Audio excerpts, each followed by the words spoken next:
Blood dripped from his face onto the pavement. 8 years old, starving, homeless, and he had just thrown himself between a kidnapper's knife and a little girl he'd never met. The girl was screaming for her daddy. Her daddy commanded 40 men who would kill for her without hesitation. Within 6 minutes, the thunder came. 40 motorcycles, 40 outlaws, 40 pairs of eyes staring at the broken child who had done what none of them could. What happened next didn't just shock the town. It shattered everything they believed about monsters and heroes. Before we continue, drop your city in the comments. And subscribe now, because this story will change how you see courage forever. Marcus Cole opened his eyes to the taste of rust and hunger. 3 days. That's how long it had been since anything solid touched his stomach. He pressed his small hand against his ribs and felt each bone like a ladder beneath his skin. 8 years old. Alone. Forgotten. The abandoned car he slept in smelled like mildew and old metal, but it was his. Nobody bothered him here behind the railroad tracks. Nobody even knew he existed. He sat up slowly, wincing at the stiffness in his back. His left hand throbbed the scar from the fire that took everything still ached when the mornings turned cold. Another day, he whispered to no one. He climbed out of the rusted Buick and stretched his thin arms toward a gray sky. Dusty Creek, Nevada wasn't much of a town. Just enough stores to keep people fed, just enough bars to keep them numb, and just enough indifference to let a child disappear without anyone noticing. Marcus started walking. His routine never changed. Check the dumpster behind the gas station first. Sometimes they threw out day-old sandwiches still wrapped in plastic. Then the recycling bins near the grocery store. Aluminum cans meant quarters. Quarters meant survival. He moved like a ghost through the back alleys, avoiding eye contact with adults. Adults meant questions. Questions meant police. Police meant foster homes. And foster homes, he'd learned the hard way, meant people who smiled at caseworkers and stopped smiling the moment the door closed. Never again. His sneakers had holes in both toes, but he didn't mind. He'd walked barefoot before. This was practically luxury. The morning sun climbed higher as Marcus counted his findings. 6 cans. Maybe 30 cents if the machine at the grocery store actually worked today. Not enough for food. Barely enough for hope. But then he heard it. A sound that stopped his heart cold. Go.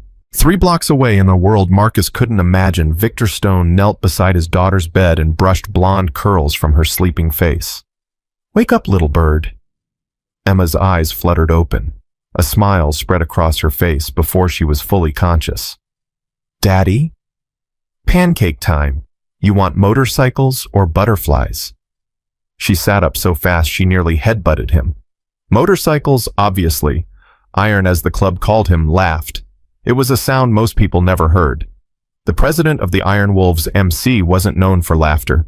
He was known for violence, for loyalty, for the kind of cold stare that made grown men confess sins they hadn't even committed. But here in this moment, he was just a father making breakfast. Motorcycles it is, he said. Get dressed. I'll start the batter. Emma scrambled out of bed, her tiny feet padding across the wooden floor. Can I bring my picture to school today? The one I drew of you and me and the whole club. Iron paused at the door. The one where Uncle Hatchet looks like a potato. He does look like a potato. Fair point. Yeah, bring it. He walked to the kitchen, pulling ingredients from cabinets with hands that had done terrible things and gentle things in equal measure. The clubhouse was quiet this early. Most of the boys didn't roll in until noon, sleeping off whatever the night had brought them. But Iron was always up at dawn, had been since the Marines. Some habits you don't shake. Some habits keep you alive. Emma appeared in the kitchen wearing her favorite dress, purple with tiny white flowers, and the small leather jacket Iron had custom made for her birthday. She wore it everywhere, even in summer, even to bed sometimes. Looking tough, little bird. She flexed her arms. I'm the scariest person in first grade. I believe it. He slid a plate of motorcycle-shaped pancakes in front of her and watched her eat. Syrup dripped down her chin. She didn't care. Neither did he. This was everything. This small person with syrup on her face was his entire universe. 2 years ago, cancer had taken his wife. Slow and cruel and unstoppable. Maria had made him promise two things before she died.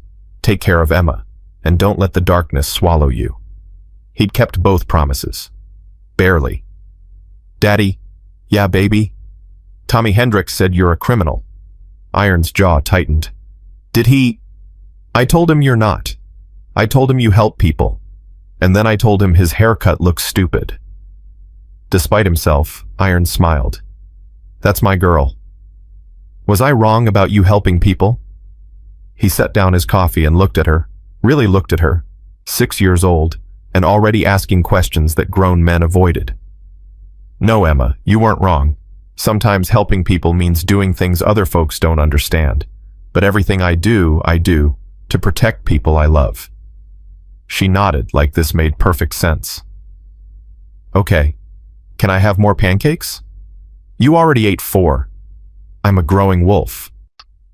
Iron laughed again, twice in one morning, a new record, and made more pancakes. The drive to school took 12 minutes. Iron rode his bike slowly. Emma secured in the custom sidecar he'd built just for her. She waved at everyone they passed. Half the town waved back. The other half pretended they didn't see. That was fine. Iron didn't need their approval. He needed their fear. At the school gate, he helped Emma climb out and handed her the backpack that was almost as big as she was. Remember, I know, she rolled her eyes with 6-year-old expertise. Don't talk to strangers. Don't go anywhere with anyone except you or Uncle Hatchet. Come straight out when the bell rings. That's my girl. You say that a lot. Because it's always true. She hugged his leg, she couldn't reach any higher, and ran toward the building. Blonde curls bouncing with each step. Iron watched until she disappeared inside. He always watched. He would stand there until the last possible second every single day, because he knew something most parents tried to forget. The world was full of monsters, and monsters loved easy prey. Marcus found the sandwich behind the gas station at exactly 2:47 p.m. Ham and cheese on white bread, only slightly stale, still wrapped in plastic. His hands shook as he grabbed it, looking around to make sure no one saw. Thank you, he whispered, though he wasn't sure who he was thanking. He shoved the sandwich into his jacket and started walking toward his spot by the old warehouse. He liked to eat there, quiet, hidden, safe, but he never made it. The scream cut through the afternoon air like a knife through paper, high-pitched, terrified, young. Marcus froze. Every instinct told him to run the other direction. Don't get involved. Don't be seen. Don't exist. But his legs wouldn't move. Another scream. Closer now. And then words, small, desperate words that carved into his chest. No, let me go! Daddy! Daddy! A little girl's voice. Maybe 5 or 6 years old. Marcus's heart slammed against his ribs. He remembered that voice. Not hers specifically, but the sound of it. The terror. The helplessness. He remembered screaming like that once. When the fire came. When the smoke filled his lungs. When hands that should have saved him hadn't come in time. No one had helped him. No one had come. His feet started moving before his brain caught up. Emma had followed the rules. She'd walked straight out when the bell rang. She'd started toward the pickup spot where Daddy always waited. But Daddy wasn't there yet. His bike wasn't in its usual place. Maybe he was running late. Maybe club business. He'd told her to wait if that ever happened. Just wait and don't move. So she waited. 5 minutes, then 10. And then the white van pulled up. The man inside smiled. He had nice teeth and kind eyes and a voice like honey. Hi there, sweetheart. Your dad sent me. He had an emergency at the clubhouse. Asked me to pick you up. Emma took a step back. My daddy didn't tell me about that. It just happened. He didn't have time to call the school. But look, the man held up a phone. I can call him right now if you want. Emma's heart was beating fast, but the man seemed so nice. And what if Daddy really was in trouble? What if he needed her? I'm not supposed to go with strangers. Smart girl. Your dad taught you well. The man nodded approvingly. Tell you what, I'll call him. Put him on speaker and he can tell you himself. Deal. He dialed a number. It rang once, twice. Hey, baby. The voice sounded like Daddy, almost like Daddy. But something was wrong. Something was off. Daddy. Yeah, little bird, it's me. Go with my friend. Okay, I'll see you soon. But Daddy never called her little bird on the phone. Only in person. Only when he was holding her or tucking her in or making pancakes. Emma backed away. That's not my daddy. The man's smile disappeared. His hand shot out, grabbing her wrist with fingers like iron clamps. Get in the van, kid, now. Emma screamed. She screamed louder than she'd ever screamed in her life. Daddy, Daddy, help me! The man's other hand clamped over her mouth. He started dragging her toward the open van door. Emma bit his palm. He cursed and jerked his hand away. Let me go! She kicked and thrashed and fought with everything her small body had. But she was 6 years old, and he was a grown man. And the van door was getting closer. This was how it ended. This was how the monsters won. And then, hey! Marcus didn't think. Couldn't think. He just ran toward the man and the screaming girl and did the only thing that made sense. He grabbed the biggest rock he could find and threw it as hard as he could. It struck the man's shoulder. Not enough to stop him, but enough to make him turn. What the? Marcus saw his face now. Hard eyes, a scar across his chin, a snake tattoo coiling up his neck. The man looked at Marcus skinny, dirty small, and laughed. Get lost, street rat. This ain't your business. Let her go. Marcus's voice shook. His whole body shook, but he didn't run. The man tightened his grip on the girl. I said get lost, before I hurt you too. Marcus picked up another rock. His hands were trembling so bad he almost dropped it. I said, let her go. Something flickered in the man's eyes. Annoyance, then anger. He shoved the girl to the ground and took a step toward Marcus. You want to be a hero, kid? Fine. Heroes die all the time. He pulled a knife from his belt. The blade caught the afternoon sun. Marcus felt his legs turn to water. Every voice in his head screamed at him to run, to drop the rock, to save himself. But then he heard the girl crying behind the man. Small, terrified sobs. And he saw himself 2 years ago. Alone, helpless, praying for someone, anyone to come. No one had come for him. But he was here now. He was here. You want her. Marcus's voice cracked, but he didn't stop. Come through me first. The man moved fast, faster than Marcus expected. The knife slashed toward his face. Marcus ducked barely and felt the blade whistle past his ear. He swung the rock. It connected with the man's knee. A howl of pain. The man stumbled. Marcus didn't wait. He threw himself at the girl, grabbing her hand. Run! Run now! She was frozen, eyes wide with shock. Come on! He yanked her to her feet and they ran. Down the sidewalk, around the corner, past the gas station. But the man was already up. Already chasing. You little... Marcus could hear the heavy footsteps behind them. Getting closer. The girl was crying, struggling to keep up. She was too slow. They were both too slow. In here, Marcus spotted an opening between two buildings, a narrow gap barely wide enough for a child. He shoved the girl through first, then squeezed in after her. They pressed against the wall, trying not to breathe. Footsteps thundered past. Where are you? I'll find you. I'll find both of you. The man's voice echoed off the walls. Marcus clamped his hand over the girl's mouth gently, carefully, and held his finger to his lips. She nodded, tears streaming down her cheeks. They waited. Seconds felt like hours. Finally, the footsteps faded. A car door slammed in the distance. An engine roared to life. The van was leaving. Marcus let out a breath he didn't know he'd been holding. He's gone, he whispered. You're okay. You're safe. The girl threw her arms around him and sobbed into his chest. He didn't know what to do. No one had hugged him in 2 years, maybe longer. Slowly, awkwardly, he patted her back. It's okay. It's okay now.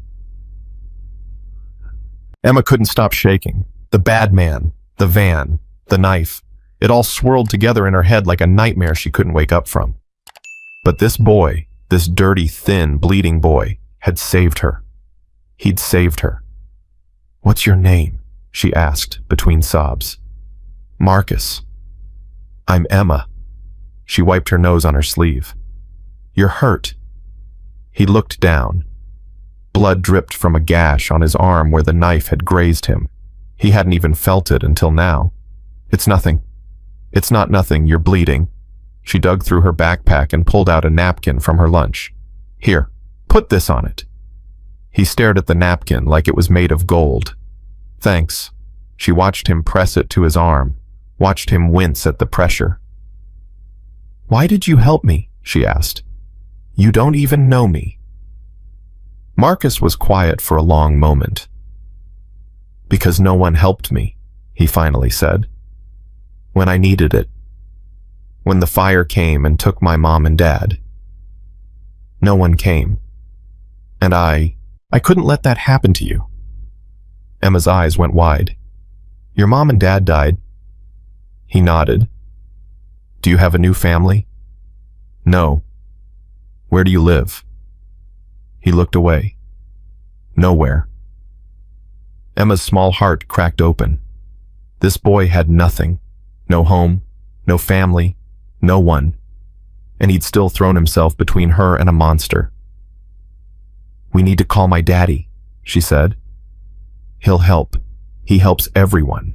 Marcus shook his head. "Adults don't help kids like me. My daddy's different. He's..." She hesitated. "He's kind of scary, but he's good. I promise." She pulled out her phone, the one Daddy had given her for emergencies only, and dialed with shaking fingers. It rang once. "Emma." Her father's voice broke the dam inside her. "Daddy." She heard the sound of glass shattering. He'd dropped something. "Emma, what's wrong? Where are you?" "A man tried to take me. A man in a white van. He grabbed me and tried to put me in his car and..." "Where are you?" His voice had changed, gone cold, deadly. "Behind the gas station, the one near school. Daddy, a boy saved me. He fought the man. He's hurt. He's bleeding. Please come. Please. Don't move. Do not move. I'm coming." The line went dead. Emma looked at Marcus. "He's coming. He's going to help."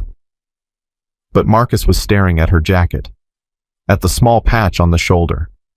A wolf's head with the words, "Iron Wolves MC" underneath. His face went pale. "Your dad, is he a biker?" "Yeah, he's the president." Marcus felt the world tilt sideways. He'd just thrown rocks at a kidnapper to save the daughter of a motorcycle club president. The kind of people he'd been told his whole life to avoid. The kind of people who settled scores in ways that didn't involve police. "I should go," he said, trying to stand. Emma grabbed his hand.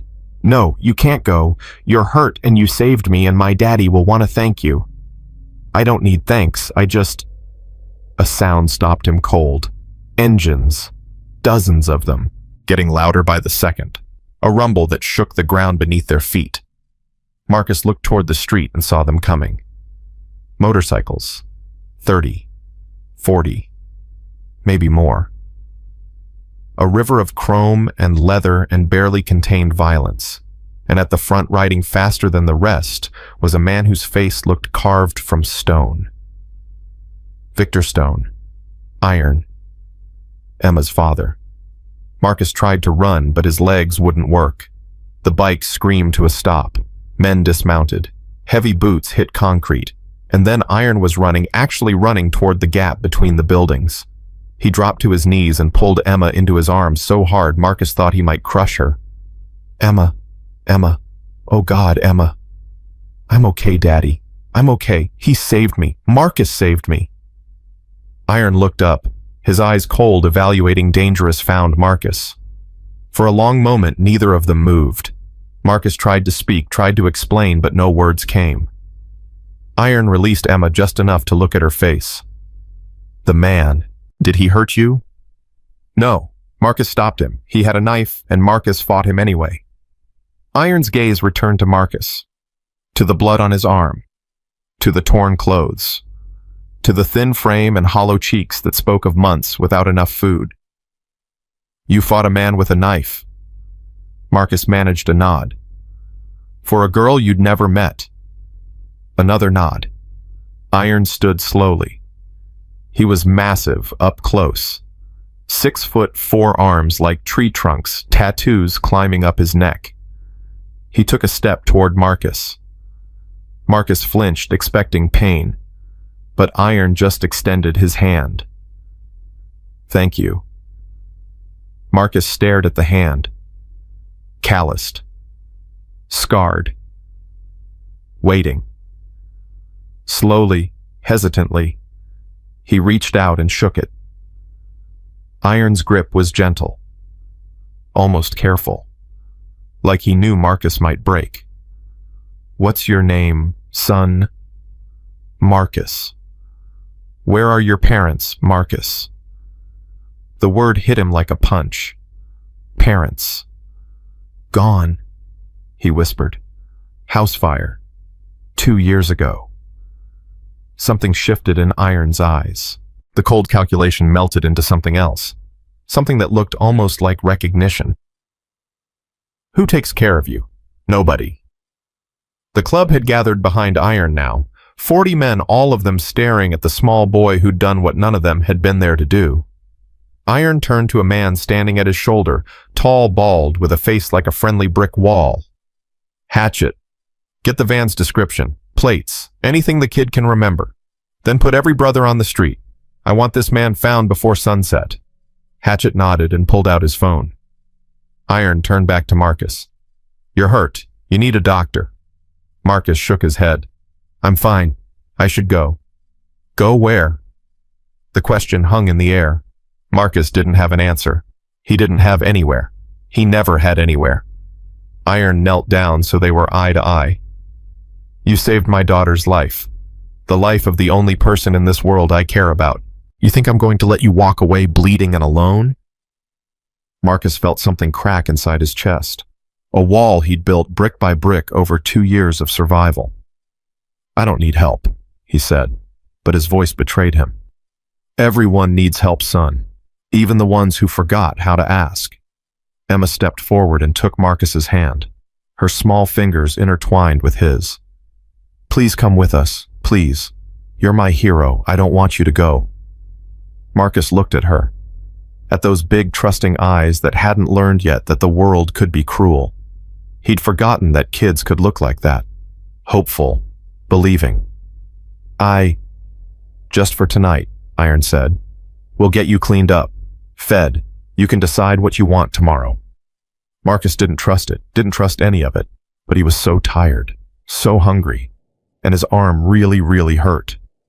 Okay, he whispered. Just for tonight. Iron nodded once. Then he stood and turned to face his men. Listen up. Someone tried to take my daughter today. My daughter. And this kid who has nothing, who lives on the street, who's been forgotten by everyone who should have protected him, this kid stood between my little girl and a monster. The bikers shifted, murmuring. We owe him. Every single one of us owes him. And we're going to find the man who tried to take Emma. We're going to find him, and we're going to show him what happens when you touch a wolf's child. A roar went up from the crowd. Fists raised, engines revved. But Marcus barely heard any of it, because Emma was still holding his hand. And for the first time in 2 years, he didn't feel invisible. The ride to the clubhouse took 15 minutes, but Marcus felt every second. He sat in a truck between Hatchet and another biker, watching the town blur past the window. Emma had wanted to ride with him, but Iron had insisted she stay close. You okay, kid? Hatchet's voice was gruff, but not unkind. Yeah. That was a brave thing you did. Marcus shrugged. He didn't feel brave. He felt scared and confused and like he might throw up. I mean it, Hatchet continued. Most adults would have looked the other way. You're 8 years old and you charged a grown man with a knife. That's either the bravest or stupidest thing I've ever seen. Probably stupid. Hatchet laughed, a deep rumbling sound. Maybe. But stupid and brave are closer cousins than people think. The truck turned down a long dirt road. In the distance, Marcus could see a large building surrounded by motorcycles and trucks. A sign over the entrance read, Iron Wolves MC. His stomach tightened. He'd heard stories about places like this. Bad stories. The kind that ended with bodies in shallow graves. But Emma had said her dad was good. And Emma had seemed so sure. The truck parked. Hatchet helped Marcus out. Doc's inside, he'll patch you up. Marcus followed him through the front door and stopped dead. It wasn't what he expected. Yes, there were bikers everywhere, rough-looking men with tattoos and leather vests. But there were also women cooking in a huge kitchen, kids running around playing tag, and a wall covered in family photos. Music played from somewhere in the back. Someone was laughing. It looked almost normal. Come on. Hatchet led him to a back room where an older man with a gray beard waited with a first aid kit. Heard you're the hero of the hour, the man said. I'm Doc. Let me see that arm. Marcus sat on the table and let Doc examine the gash. Knife wound. Not deep enough for stitches, but it'll hurt like hell for a few days. He started cleaning it with antiseptic. Marcus hissed at the sting. You're lucky. An inch higher and we'd be talking surgery. I'm always lucky, Marcus muttered. Doc raised an eyebrow. That's so. No, not really. Doc smiled sadly. Honest kid. I like that. He bandaged the wound carefully professionally. Marcus wondered if he'd been a real doctor before joining the club. There. Good as new, or close enough. Doc handed him a bottle of water and a granola bar. Eat. You look like you haven't had a decent meal in weeks. Marcus wanted to say he was fine, but his hands were already tearing open the wrapper. He'd eaten the entire bar before Doc could blink. When's the last time you ate? Marcus swallowed. Yesterday. I found a sandwich behind the gas station. Doc's face tightened. Jesus. He left the room and came back 2 minutes later with a plate piled high, sandwich, chips, apple cookies. Eat slowly. Your stomach's probably shrunk. Marcus wanted to inhale all of it, but he forced himself to take small bites. The food was so good, it almost hurt. The door opened. Emma ran in with Iron right behind her. Marcus! She threw her arms around him, nearly knocking the plate out of his hands. Careful, little bird. Let him eat. She pulled back, beaming. I told everyone what you did. You're famous now. I'm not famous. You are. Everyone's talking about you. You're a hero. Marcus felt his cheeks burn. He didn't know how to handle this. Any of this. Iron pulled up a chair and sat across from him. How's the arm? Fine. Doc give you food? Yeah. Marcus lifted the plate as proof. Good. Iron leaned forward, elbows on knees. I need you to tell me everything you remember about the man who tried to take Emma. Everything.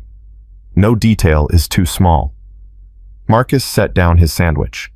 He closed his eyes and went back to that moment. The white van, the man's face, the knife. He was tall, maybe 6 feet, strong, brown hair short. He had a scar on his chin and a tattoo on his neck. What kind of tattoo? A snake, eating its own tail. Iron's face went still, completely still, like a mask dropping into place. Hatchet, standing by the door, sucked in a breath. Boss, I know. Marcus looked between them. What is it? Iron's jaw tightened. That tattoo. It belongs to a man named Dale Whitmore. He runs with a crew out of Carson City. You know him. Know of him. Iron's voice had gone cold, colder than before. He's connected to things I hoped would never touch this town. Bad things. Things that involve children. Marcus felt ice slide down his spine. What kind of things? Iron looked at Emma, then back at Marcus.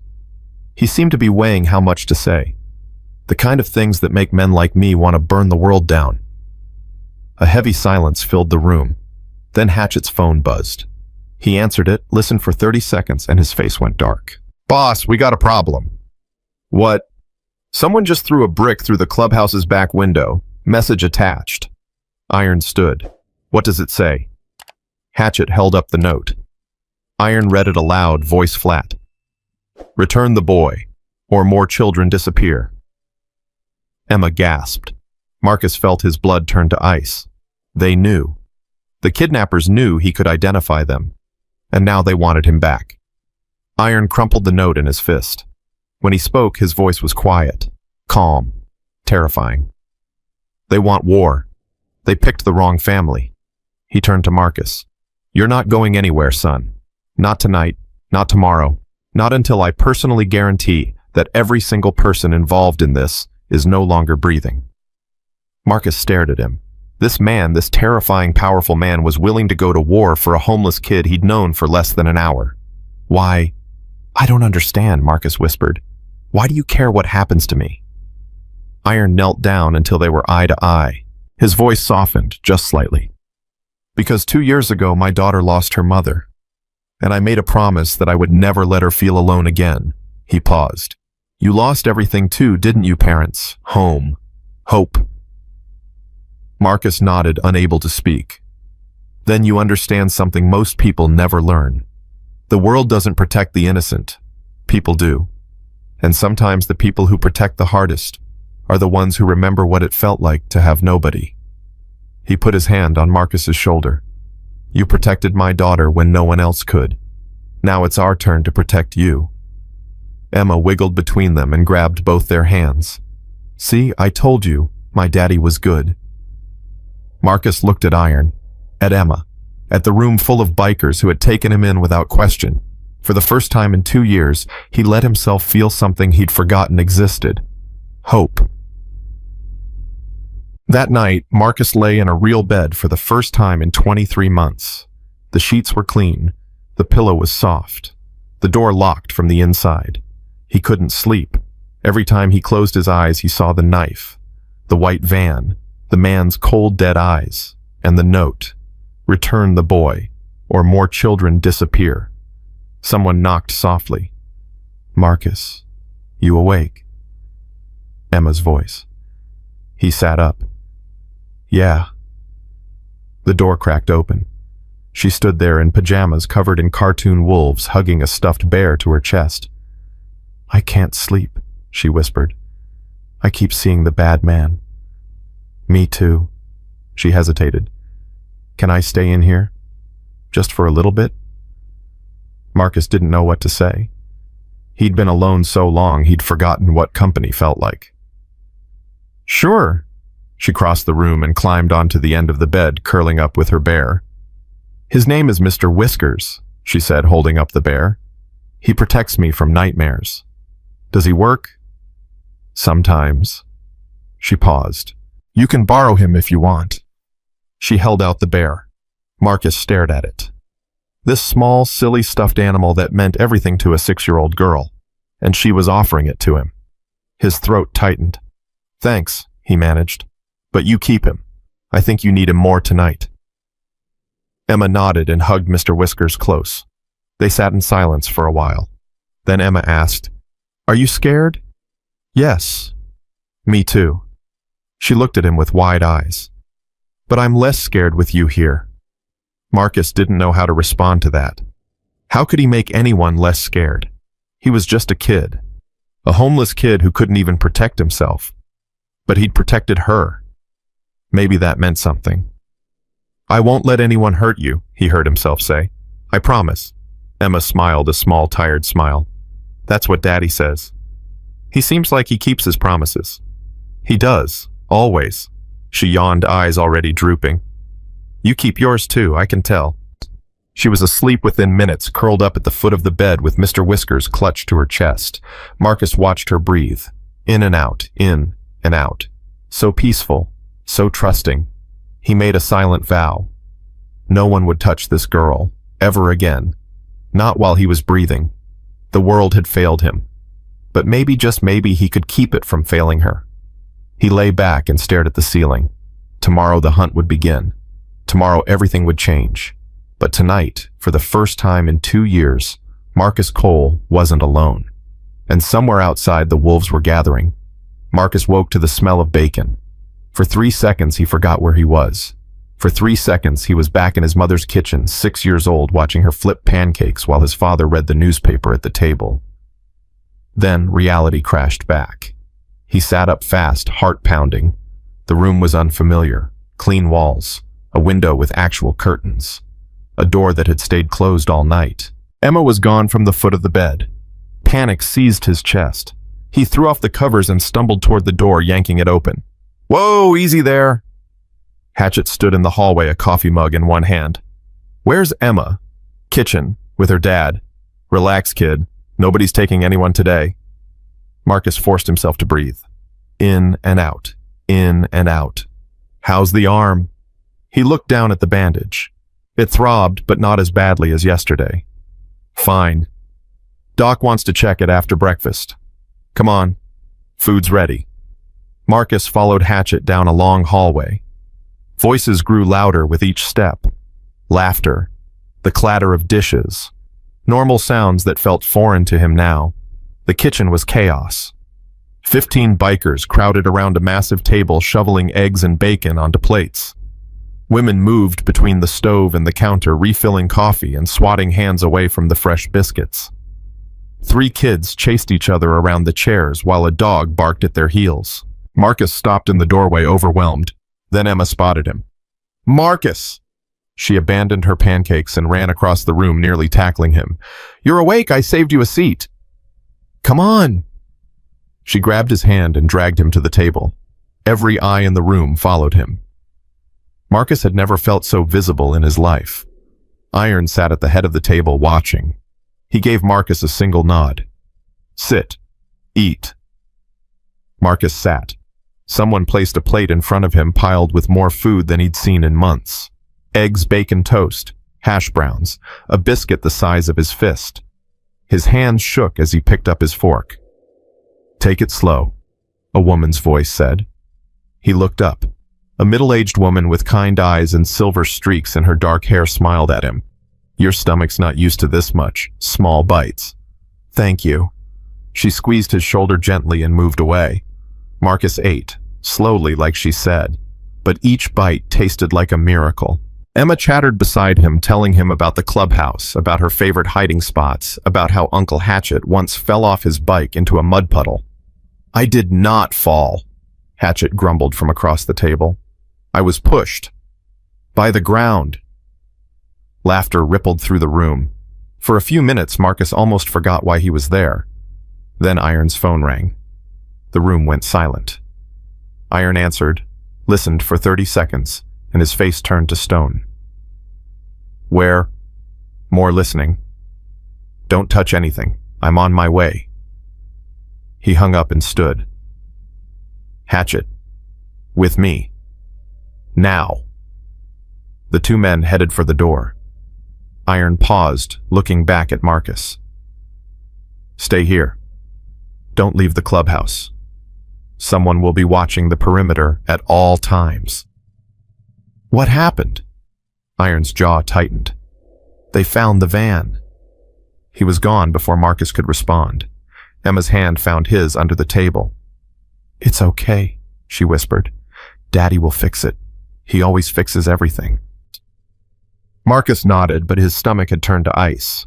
Finding the van meant finding evidence. Evidence meant they were getting closer to the man who'd tried to take Emma, and the man who'd written that note. Return the boy, or more children disappear.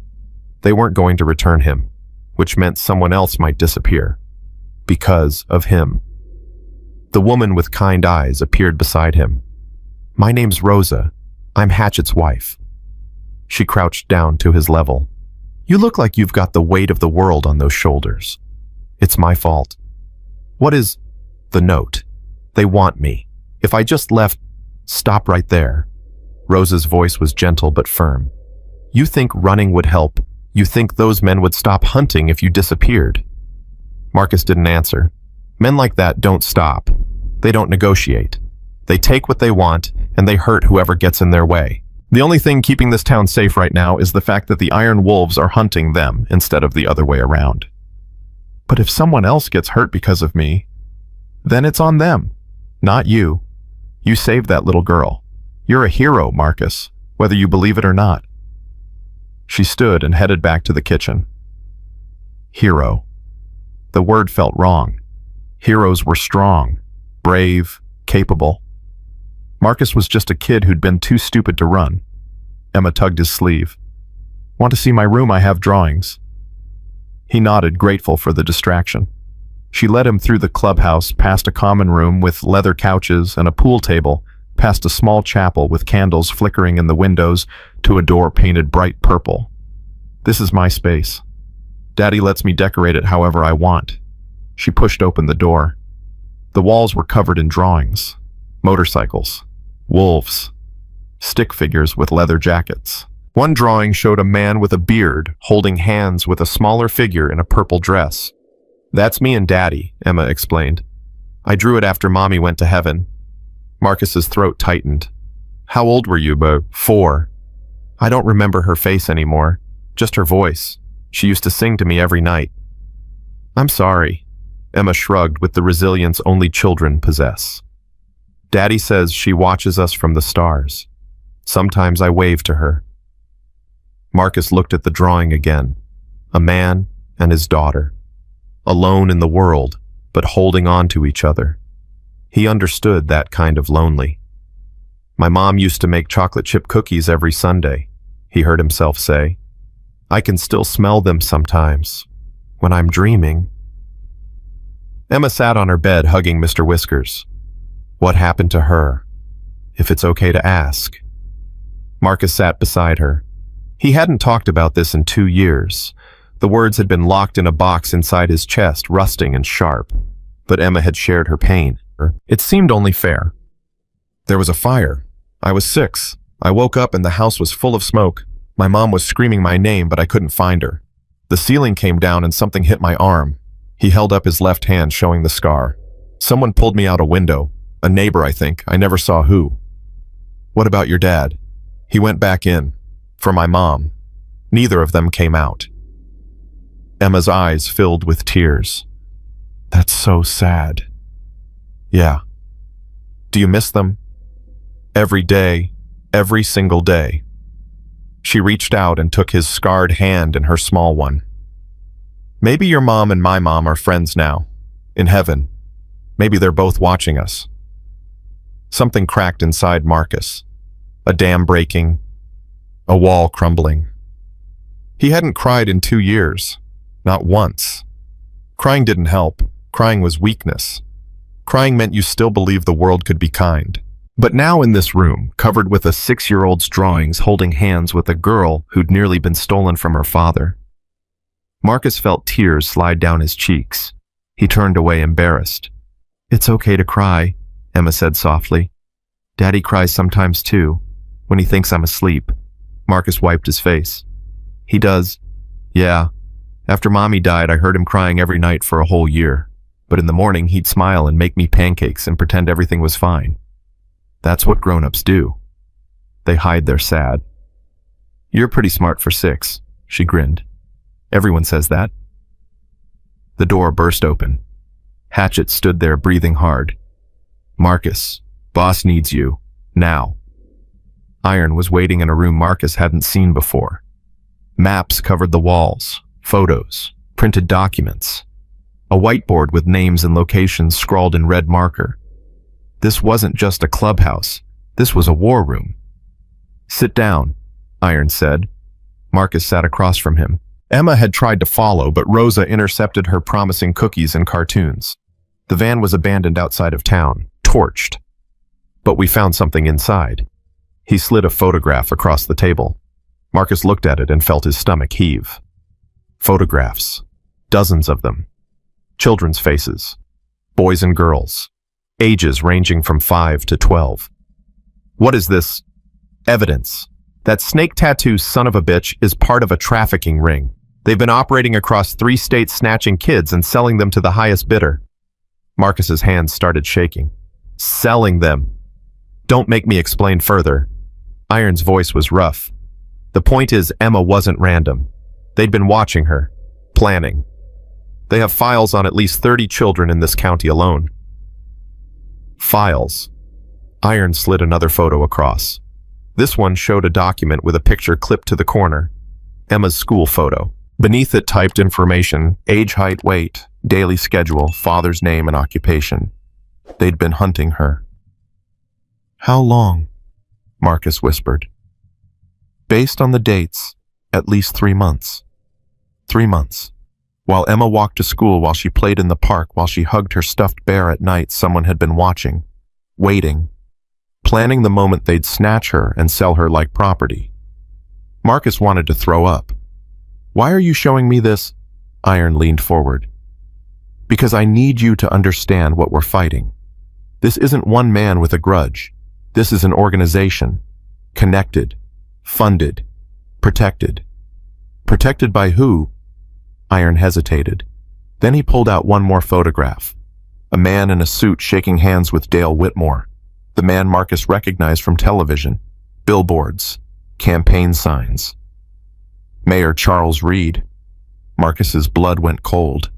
The mayor. "We don't have proof yet, but the money trail goes somewhere, and his office keeps blocking investigations into missing children. Every time the police get close, the case files disappear.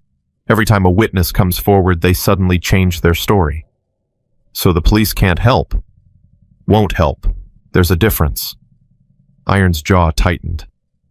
"Some of them are good men doing their best, but the ones at the top, bought and paid for."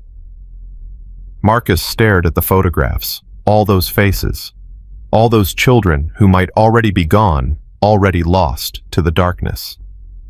"What do we do?" Iron studied him. "We don't do anything. You're 8 years old. This isn't your fight. They made it my fight when they threw that brick through your window." "Kid." "I saw his face. I can identify him. I can testify. I can help. You can also get killed. So can you. So can Emma. So can everyone in this clubhouse." Marcus's voice rose. "They're not going to stop. You said it yourself. And if running won't help, then I need to help fight." Silence. Iron stared at him for a long moment. "You remind me of someone." "Who?" "Me. At your age." Iron almost smiled. "Stupid. Stubborn. Too brave for your own good." "Is that a compliment?" "It's a warning." Iron stood and walked to the window. "I joined the Marines when I was 18. Served 2 tours in Afghanistan. Saw things no man should see. Lost friends. Almost lost myself." He turned back. "When I came home, I was broken, angry, looking for a fight because fighting was all I knew. The club saved me, gave me purpose, a family, something worth protecting." He walked back to the table. Then Maria came along. She saw something in me nobody else did. Something good. She believed in me when I couldn't believe in myself. And when Emma was born, his voice cracked slightly. When Emma was born, I finally understood why people talk about dying for someone. I would burn this world to ashes for that little girl. Marcus nodded. He understood. Maybe better than Iron realized. "You've got that same fire in you," Iron continued. "I saw it yesterday when you charged a man twice your size with nothing but rocks and rage. That fire can save you, or it can destroy you. Depends on what you feed it. I don't want revenge. I just want them to stop hurting people." "Then you're already ahead of where I was." Iron reached out and gripped Marcus's shoulder. "Here's what we're going to do. You stay close. You stay safe. And when the time comes, if the time comes, you tell your story. Every detail, every face, every word you remember. Can you do that?" "Yes." "Good." Iron released him. "Now go find Emma. She's been asking about you every 5 minutes since you got here. I think she's decided you're her new best friend." Marcus stood to leave. At the door, he paused. "Thank you for believing me, for not throwing me back on the street." Iron's expression softened. "You saved my daughter. I should be thanking you for the rest of my life. Now get out of here. Let me work." Marcus found Emma in the common room, surrounded by crayons and paper. "There you are." She held up a drawing. "Look, I made this for you." It was a picture of 2 stick figures. One tall with brown hair, one small with blonde curls. They were holding hands. Above them, written in purple crayon, "Marcus and Emma friends forever." His throat closed up. Do you like it? I love it. Really, really. Her smile could have lit up the whole state. I'm going to make more. One for every day you're here. That way you'll always remember. Marcus sat beside her and watched her draw. She narrated everything. This is Daddy fighting bad guys. This is Uncle Hatchet eating a hamburger. This is the mean man running away because he's scared of us. It was the most peaceful hour Marcus had experienced in 2 years. Then the front door slammed open. 3 bikers rushed in shouting for Iron. Boss, we got a problem. Big one. Iron emerged from the war room, Hatchet on his heels. What? Whitmore's crew. They hit the Martinez family. Every drop of warmth drained from the room. Who are the Martinez family? Marcus whispered to Emma. Her face had gone pale. They have a daughter, Luna. She's in my class. Iron's voice cut through the chaos. What happened? They tried to grab Luna on her way home from soccer practice. Her brother was with her. He fought back. And the biker hesitated. The brother's in the hospital, broken ribs, collapsed lung. He's 12. Iron closed his eyes. When he opened them, something terrible lived in their depths. The girl, safe. She got away, ran to a neighbor's house. Where's Whitmore now? Gone. Again. But boss. The biker swallowed. They left another note. He handed over a crumpled piece of paper. Iron read it silently. His hand trembled not with fear, but with barely contained fury. What does it say? Hatchet asked. Iron handed it to him. Hatchet read aloud, This was a warning. The next one won't be. Return the boy. You have 24 hours. Emma grabbed Marcus's arm. They want you. They want to take you away. They're not taking anyone, Iron said. His voice was calm now. Too calm. Hatchet, call in every chapter within 200 miles. I want 200 men here by nightfall. Boss, that's going to start a war. The war already started. Iron looked at Marcus. They drew first blood. They hurt a child, my child, other children. They think they can scare us into giving up a kid who had the courage to stand up to them. He walked to the center of the room. They think we're criminals, thugs, men without honor. His voice rose. They think wrong. We are brothers. We are fathers. We are the line between monsters and the innocent. Every biker in the room stood straighter. 24 hours. Fine. In 24 hours, I want Dale Whitmore in chains or in the ground. I want his entire operation dismantled. I want the mayor and every corrupt cop who covered for them exposed. He turned to face his men. And I want the world to know what happens when you threaten a wolf's family. The room erupted. Fists pounded tables. Voices roared agreement. Men grabbed phones, calling reinforcements. In the middle of the chaos, Emma held Marcus's hand tight. Are you scared? Yeah. Me too. She leaned against him. But we're together. That makes it less scary. Marcus looked around at the bikers mobilizing for war, at Iron already bent over maps and phone calls, at Hatchet barking orders into a radio. 24 hours ago he'd been alone, hungry, invisible. Now he was at the center of something bigger than he could comprehend, and somewhere out there a man with a snake tattoo was planning his next move. The clock had started. Rosa appeared and crouched beside them. Time to get you two somewhere safe. We have a room in the back, no windows, solid door. You'll stay there until this is over. I want to help, Marcus said. You have helped. Now the best thing you can do is stay alive. She led them through the clubhouse to a reinforced room that looked like it had been designed for exactly this kind of situation. There's food in the mini fridge, books on the shelf, a bathroom through that door. You stay here. You don't open this door for anyone except me, Iron, or Hatchet. Understand? Both children nodded. Rosa hugged them both, something that startled Marcus so much he forgot to stiffen. You're brave kids, both of you. This will be over soon. She left. The lock clicked behind her. Emma immediately started exploring. Look, they have games and snacks and, she gasped, they have a TV. Despite everything, Marcus smiled. They ate snacks and watched cartoons for hours. Emma fell asleep around 7 p.m., curled up on one of the cots with Mr. Whiskers clutched to her chest. Marcus couldn't sleep. He sat by the door listening to the muffled sounds of activity outside. Footsteps. Voices. The distant roar of motorcycles coming and going. War was being waged on the other side of that door, and he was the reason. He thought about the photograph of Emma, the files on 30 other children, the 12-year-old boy now in the hospital with broken ribs. This wasn't just about him anymore. It never had been. This was about every kid who'd ever been forgotten, every child who'd disappeared while the world looked away, every small voice crying out for someone, anyone to help. Marcus had been that kid once, alone, unprotected, waiting for heroes who never came. But now there were people willing to fight. Not perfect people, not angels, but people who understood that some monsters couldn't be reasoned with. Some monsters had to be hunted. A knock at the door made him jump. "It's Hatchet. Open up." Marcus unlocked the door.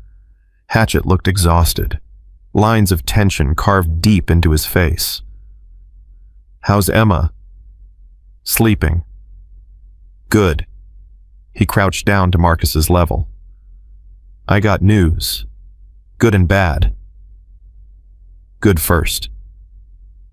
"We found Whitmore's location, an abandoned warehouse on the edge of town." Marcus's heart jumped. "So you can get him." "That's the bad news." Hatchet's jaw tightened. "The warehouse is on your old territory, the place where you used to sleep, and it's rigged with security cameras, probably guards." Marcus nodded slowly. "I know that warehouse." "What?" "I lived there for 6 months before I found the railroad yard. I know every entrance, every exit, every blind spot the cameras can't see." Hatchet stared at him. "Kid, are you saying what I think you're saying? I can help you get in without being seen." "Absolutely not. Iron would kill me just for considering it." "Then don't tell him. Just let me draw you a map. Show you the layout. You don't have to bring me, just use what I know." Hatchet was quiet for a long moment. "You really want to help that bad?" Those files had 30 kids in them. 30. How many of them have already disappeared? How many more will disappear if we don't stop this tonight? Hatchet rubbed his face with both hands. 1 hour. You draw me everything you remember. Every detail. Then you stay in this room and let the grown-ups handle the rest. Deal." "Deal." Hatchet produced a notebook and pen. Marcus started drawing. Every wall, every door, every window. The drainage pipe only a child could fit through. The loose boards in the eastern wall. The security camera blind spots he'd used to avoid being seen when he was squatting there. When he finished, Hatchet studied the map with wide eyes. "Kid, this is incredible. I'm good at surviving. It's all I've had for 2 years." Hatchet folded the paper and tucked it into his vest. "You might have just saved a lot of lives tonight. Iron's going to be furious I talked to you about this, but..." He shook his head. "You're something else, Marcus Cole. Just a kid who got lucky." "No." Hatchet put his hand on Marcus's shoulder. "You're a kid who turned nothing into something. Who fought when anyone else would have run. Who survived when the world wanted you to disappear." He stood. "That's not luck. That's strength. And someday when you're older, you're going to realize just how rare that is." He headed for the door. "Hatchet. Yeah. Bring him in alive. I want to testify. I want to look him in the eyes in a courtroom and tell everyone what he did." Hatchet smiled grimly. "I'll do my best, but I'm not making promises about what condition he'll be in when we're done." The door closed. Marcus locked it behind him. Then he sat down beside Emma's cot and watched her sleep. She looked so peaceful, so innocent, so unaware that somewhere in the darkness, her father was riding toward a showdown that would determine everything. "I'll keep you safe," Marcus whispered. "Whatever it takes, I promise." Outside, the sound of motorcycles roared into the night, dozens of them, maybe hundreds. The wolves were on the hunt, and somewhere in an abandoned warehouse, a man with a snake tattoo was about to learn what happened when you threatened the wrong family.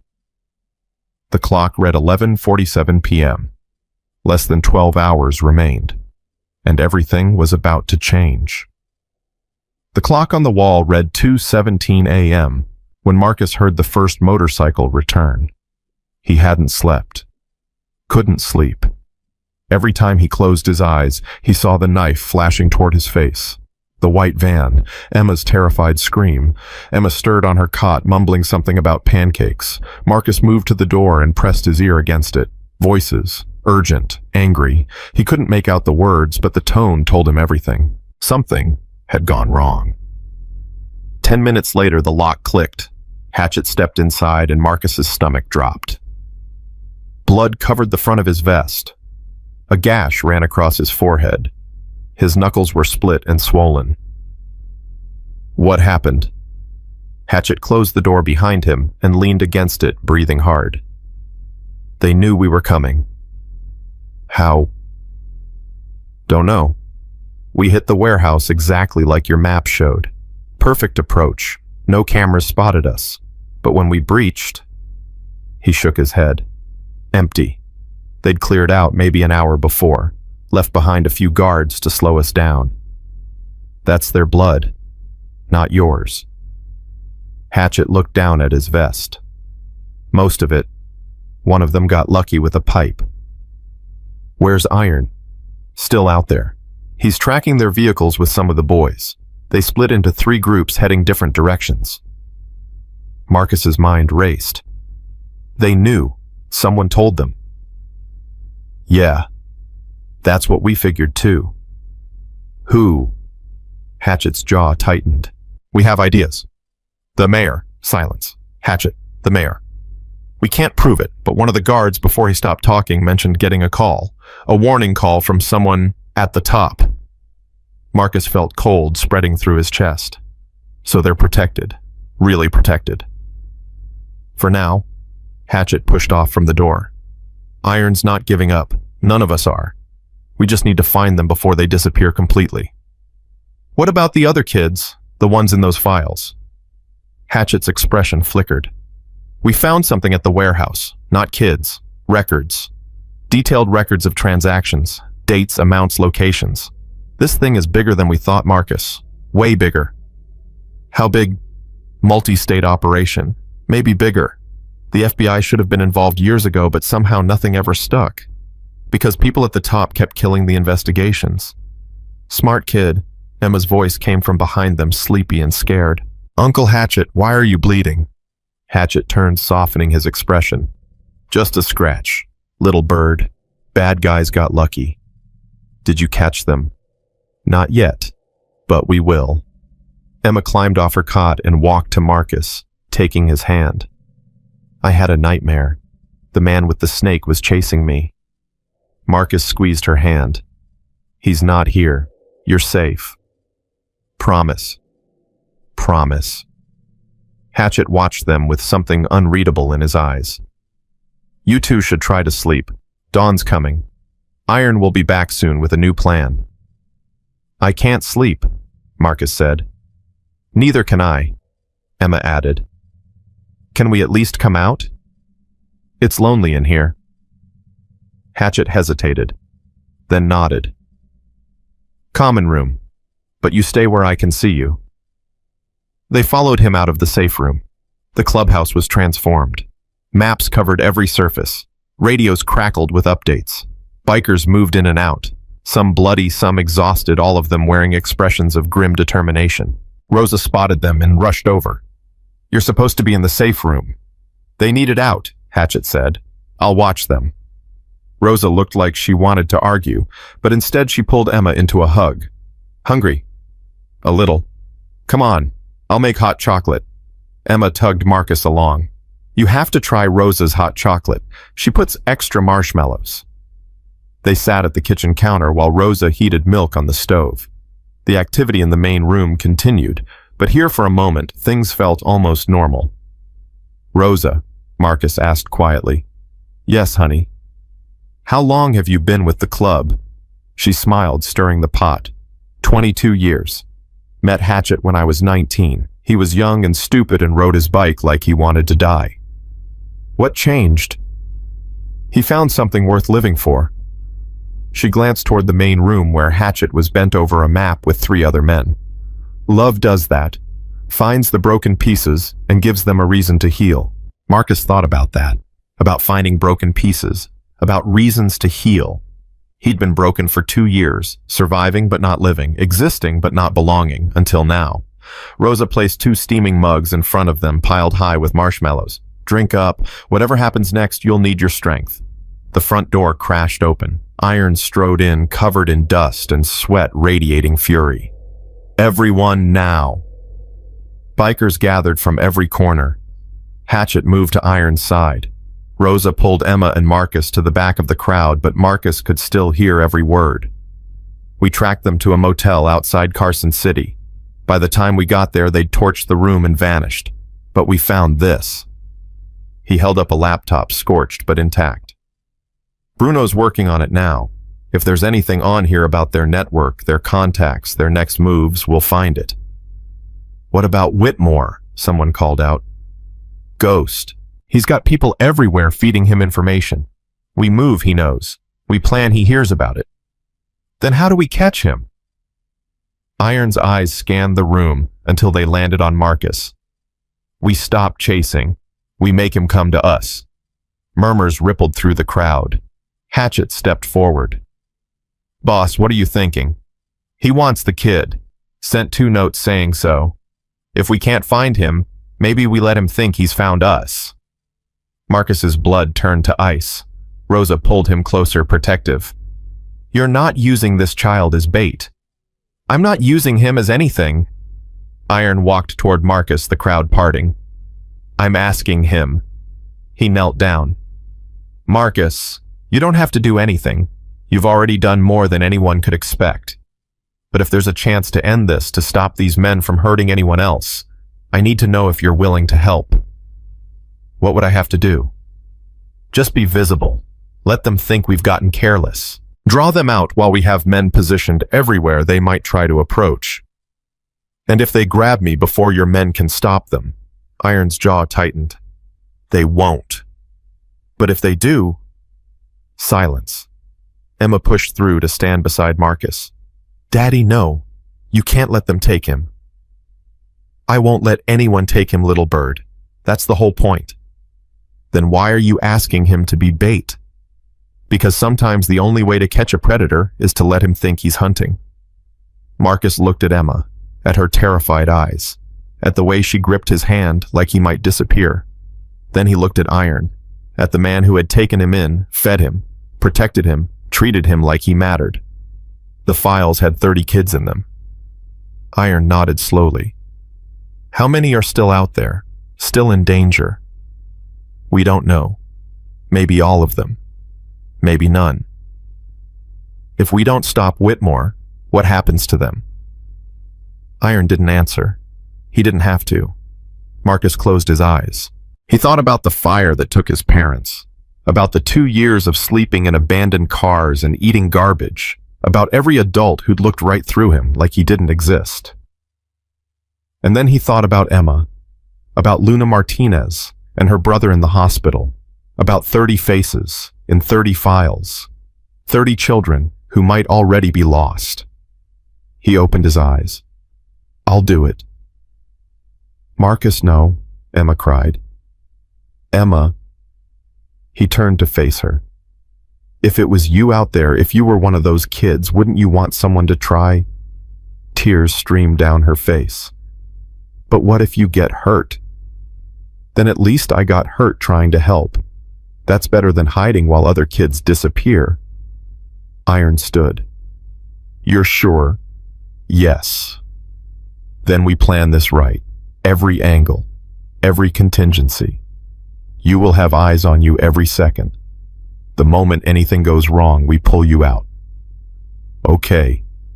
Iron turned to his men. You heard him. We've got work to do. I want surveillance on every approach to the clubhouse. I want shooters on the roof. I want vehicles ready to pursue in any direction. And I want Whitmore's face burned into every brother's memory. The room exploded into action. Rosa pulled Marcus into a fierce hug. You're either the bravest boy I've ever met or the craziest. Maybe both. She laughed through tears. Maybe both. Emma didn't let go of his hand. I'm staying with you, the whole time. Emma. No. We're friends forever, remember. That means I don't leave you alone when you're scared. Marcus looked at Iron. She stays inside, Iron said. But she can watch from the window, if that helps. Emma nodded firmly. It helps. The next 6 hours were a blur. Marcus was positioned on the clubhouse porch, visible from the road but surrounded by hidden protectors. Bikers posed as mechanics in a nearby garage. Others sat in cars at strategic points. Snipers took position on rooftops. It felt like waiting for a bomb to go off. Hatchet sat beside him, pretending to work on a motorcycle engine. You holding up? Yeah. Liar. Marcus almost smiled. Okay, I'm terrified. Good. Fear keeps you sharp. Hatchet wiped his hands on a rag. I was scared the first time I went into combat. Afghanistan. 22 years old. Thought I knew everything. Turned out I knew nothing. What did you learn? That the guys who say they're not afraid are either lying or dead. Real courage isn't about not feeling fear. It's about doing the right thing while your whole body screams at you to run. Is that why you joined the club after the war? Partly. I needed brothers. Needed people who understood what I'd seen, what I'd done. The club gave me that. Gave me purpose. He glanced at Marcus. You understand purpose, don't you, even at 8? I understand wanting to matter. Same thing, kid. Same thing. Noon came and went. Nothing happened. 1 o'clock. 2 o'clock. 3. The sun beat down. Marcus's mouth went dry. His eyes ached from scanning every vehicle that passed. Maybe they're not coming, he said. They'll come. Whitmore's desperate. We've got his records, his money trail. If he doesn't get you, you'll testify. He can't let that happen. How do you know he won't just run? Because running means giving up everything. His operation, his contacts, his money. Men like him don't give up power. They fight for it. At 4:47 p.m., Hatchet's radio crackled. Movement on the East Road. White van, no plates. 2 occupants visible. Hatchet's hand moved to his weapon. Copy. All units stand by. Marcus's heart hammered. Is it him? We'll see. The van came into view, moving slowly. Too slowly. Like it was looking for something. Looking for him. It stopped 100 yards from the clubhouse. For a long moment, nothing happened. Then the passenger door opened. A man stepped out. Even from this distance, Marcus recognized him. The build, the stance, the snake tattoo climbing up his neck. Dale Whitmore. That's him, Marcus whispered. That's the man who tried to take Emma. Hatchet keyed his radio. Confirm visual on target. All units hold. Let him come closer. Whitmore started walking toward the clubhouse. Alone. Hands visible. What was he doing 50 yards? 40? 30? He stopped. I know you're watching. His voice carried across the distance. I know you've got guns on me right now, but I'm not here to fight. Hatchet stood, weapon drawn. Then what are you here for? To talk. To your boss. Man to man. Iron doesn't negotiate with child traffickers. Whitmore smiled. A cold, empty smile. Then maybe he should check his phone, because 5 minutes ago I sent him something he's going to want to see. Inside the clubhouse, someone shouted. Iron burst through the front door, phone in hand, face white as death. What did you send me? Whitmore's smile widened. Insurance. Iron held up his phone. On the screen, a video was playing. Marcus couldn't see it clearly, but he heard Emma's voice in the recording. That's old footage. From before. When we were watching her. Iron's hand shook. You put one camera in her bedroom, months ago. You've been watching her sleep. Not just her. 30 families. 30 cameras. And if anything happens to me, those videos go public. Every parent in this county will know their child was watched, recorded, evaluated. You're bluffing. Am I? Whitmore pulled out a phone. One call. That's all it takes. My people have the upload ready. Every website, every news station, hundreds of hours of footage. Iron's face had gone from white to red. Veins pulsed in his temple. What do you want? The boy. The records you took from the warehouse, and safe passage out of the state. And if I give you all that, the cameras stay secret. The families never know. Life goes on. Marcus felt the world tilting. He was the price. His life for their silence. Iron looked at him. For the first time, Marcus saw doubt in those hard eyes. Don't. Marcus's voice came out stronger than he felt. Don't give him what he wants. Kid, he's lying. Men like him always lie. Even if you give him everything, he'll still release those videos. He'll still hurt people. You can't trust him. Whitmore laughed. Smart boy, too smart. That's why you're dangerous. I'm not dangerous. I'm just a kid who doesn't want to disappear. Everybody disappears eventually. Maybe, but not today. Marcus stood up from the porch. Hatchet grabbed his arm, but Marcus shook him off. He walked toward Whitmore. Marcus, stop, Iron shouted. But Marcus kept walking. 10 steps, 20, until he stood face to face with the man who had haunted his nightmares. You want me. Here I am. Whitmore's eyes narrowed. What are you doing? Giving you what you asked for. Take me. Let everyone else go. Marcus, no! Emma's scream came from inside the clubhouse. Whitmore studied him. You'd sacrifice yourself for people who didn't even know you existed a week ago. They know me now. And that matters to you. More than you'll ever understand. Something flickered in Whitmore's eyes. Not respect. Something darker. Interest. You've got guts, kid. I'll give you that. He reached out to grab Marcus's shoulder. Marcus moved. He dropped to the ground and rolled left just as 3 gunshots cracked from the rooftops. Whitmore staggered, hit in the shoulder and leg. He screamed and fell. The white van's engine roared to life. It peeled toward them. Marcus scrambled to his feet and ran. Behind him, Whitmore was shouting orders, bleeding into the dirt. Bikers poured out of hiding. Gunfire erupted. The van swerved to avoid a truck blocking the road. Marcus felt hands grab him, lift him, carry him toward the clubhouse. Iron's voice in his ear. I've got you. I've got you. They burst through the front door. Iron set Marcus down and slammed the door shut. Is he dead? Marcus gasped. No, but he's not going anywhere. Through the window, Marcus saw Whitmore being dragged toward the clubhouse by 4 bikers. The van had crashed into a ditch, its driver pinned by the steering wheel. It was over. Or so he thought. Hatchet's radio screamed to life. Boss, we've got incoming police, lots of them, Iron cursed. How many? At least 20 vehicles. State police, FBI, everything. Marcus's heart stopped. The cops. The same cops who'd been bought off. The same system that had protected Whitmore for years. They were coming. Not to help. To stop this. Iron grabbed Marcus's shoulders. Listen to me. Whatever happens next, you remember one thing. You did nothing wrong. You're a victim. An 8-year-old victim. Anyone who says different is lying. What are you going to do? Whatever I have to. He stood and walked to the front door. Outside, sirens wailed. Blue and red lights flickered through the windows.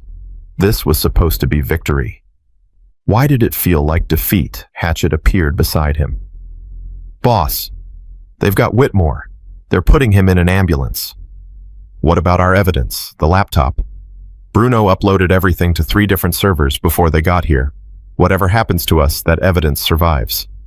Good. Iron opened the front door and stepped onto the porch, hands raised. 20 officers stood in a semicircle, weapons drawn. And in front of them, stepping out of a black SUV, was Mayor Charles Reed. Victor Stone. The mayor's voice was smug, self-satisfied. You're under arrest for assault, attempted murder, and conspiracy. Your entire club is being taken into custody. On whose authority? Mine and the state of Nevada. Iron didn't move. We caught a child trafficker. We have evidence of a multi-state operation. We have records proving corruption at the highest levels. You have nothing. Reed smiled. Illegally obtained evidence. Vigilante violence. Your records won't be admissible in any court. Maybe not, but the press will have them by morning. Reed's smile faltered. You're bluffing. Am I? For a long moment the two men stared at each other, then Reed turned to the officers. Take them, all of them. What about the boy? Reed's eyes found Marcus through the window. Child Protective Services will handle him. No. No, no, no. Marcus had survived the streets. He'd survived hunger and cold and loneliness. He'd survived a kidnapper with a knife. He would not survive being thrown back into the system. Emma grabbed his hand. Don't let them take you. I don't know how to stop them. Daddy will think of something. He always does. But watching Iron being handcuffed, watching Hatchet and the others being loaded into police vans, Marcus wasn't sure. Maybe some monsters were too big to fight. Maybe the system always won. A female officer approached the clubhouse door. There's a child in here. We need to secure him. Rosa stepped in front of Marcus. Over my dead body. Ma'am, step aside. This boy was almost kidnapped. He's a witness. And you're trying to hand him over to the same people who protected his kidnapper. I don't know what you're talking about. Then check the evidence we uploaded. It's all there. Money transfers from the mayor's office to shell companies linked to Dale Whitmore's operation. Years of cover-ups. Years of children disappearing. The officer hesitated. Behind her, another voice. She's telling the truth. A man in a suit stepped forward, FBI badge visible on his belt. Agent David Chen. I've been investigating this ring for 18 months. Your mayor has been blocking my investigation at every turn. Reed's face went purple. This is outrageous. Agent Chen has no jurisdiction here. Actually, I do. Child trafficking is a federal crime. And based on the evidence uploaded tonight, I'm taking over this scene. You can't. Mayor Reed, I'd advise you to stop talking, because in about 30 seconds, I'm going to have some very uncomfortable questions about your financial records. The scene froze. Officers looked at each other uncertain. Agent Chen stepped toward the handcuffed bikers. Release them. Sir. I said release them. These men just captured one of the most wanted traffickers in the Southwest. They're witnesses, not criminals. Slowly the cuffs came off. Iron rubbed his wrists, staring at Agent Chen. Who are you? Someone who's been waiting a long time for evidence good enough to bring this whole thing down. He glanced at Marcus. And I hear I have an 8-year-old to thank for that. Marcus didn't know what to say. Agent Chen crouched down to his level. You're Marcus Cole. Yes, sir. You gave them the warehouse layout. Yes, sir. And you faced down Dale Whitmore alone to buy time for the sniper shot. Marcus's cheeks burned. I guess. Agent Chen smiled. Son, I've been doing this job for 20 years. I've never seen anything like what you did today. I just wanted to help. You did more than help. You broke open a case that's been dead in the water for 2 years. Because of you, we have evidence that will put Whitmore away for life. And that's just the beginning. He stood and turned to Mayor Reed. Charles Reed, you're under arrest for conspiracy to commit human trafficking, obstruction of justice, and corruption of public office. Reed's face went from purple to white. You can't prove any of that. We have bank records. We have emails. We have testimony from Dale Whitmore himself, who's already talking in exchange for avoiding the death penalty. He's lying. Maybe, but juries love corroborating evidence, and we have a lot of it. Officers moved toward Reed. He tried to run, but there was nowhere to go. As they put him in handcuffs, he locked eyes with Marcus. This isn't over, boy. You have no idea what you've started. Marcus held his gaze. Maybe not, but I know what I stopped. They took the mayor away. For a long moment, no one moved. Then Emma burst out of the clubhouse and ran to her father, throwing her arms around his waist. Daddy! Iron lifted her up, holding her tight. It's okay, little bird. It's all okay. I was so scared. Me too, baby. Me too. He looked over her head at Marcus. No words passed between them. None were needed. Rosa pulled Marcus into a hug, and this time he didn't stiffen. He hugged her back. You did it, she whispered. You beautiful, brave boy. We all did it. No. She pulled back and looked into his eyes. This started with you. When you threw that rock. When you stood between Emma and a monster. Everything that happened, after everything that's going to happen, it all started because an 8-year-old boy decided that someone else's life mattered more than his own safety. Marcus felt tears threatening. He blinked them back. I just did what anyone would do. Rosa shook her head. No, honey. You did what most people only wish they could do. The sun was setting. It had been the longest day of Marcus's life. But standing there, surrounded by people who had fought for him, who had risked everything to protect him, he felt something he hadn't felt in 2 years. He felt like he belonged. Agent Chen approached Iron. We're going to need statements from everyone, including the boy. Tomorrow. He's been through enough today. Agreed. But I'll need access to all your evidence, everything you have. You'll get it. Chen handed Iron a card. My direct line. Anything you need anytime. You and your club did more for this investigation in 1 day than every agency combined did in 2 years. Iron pocketed the card. We protect our own. So I've noticed.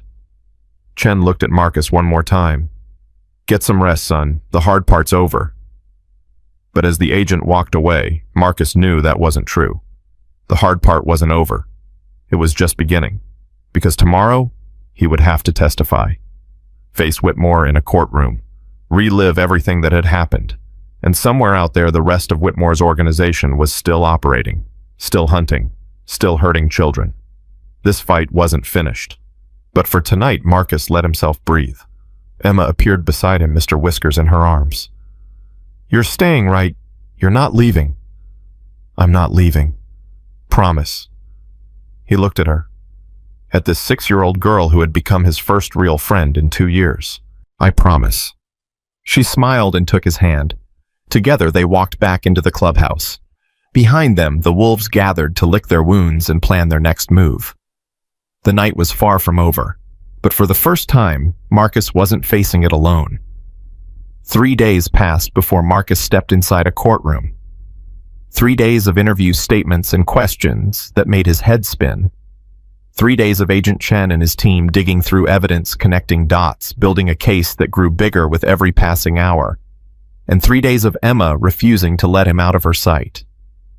She slept in his room every night, Mr. Whiskers wedged between them like a furry barrier against nightmares.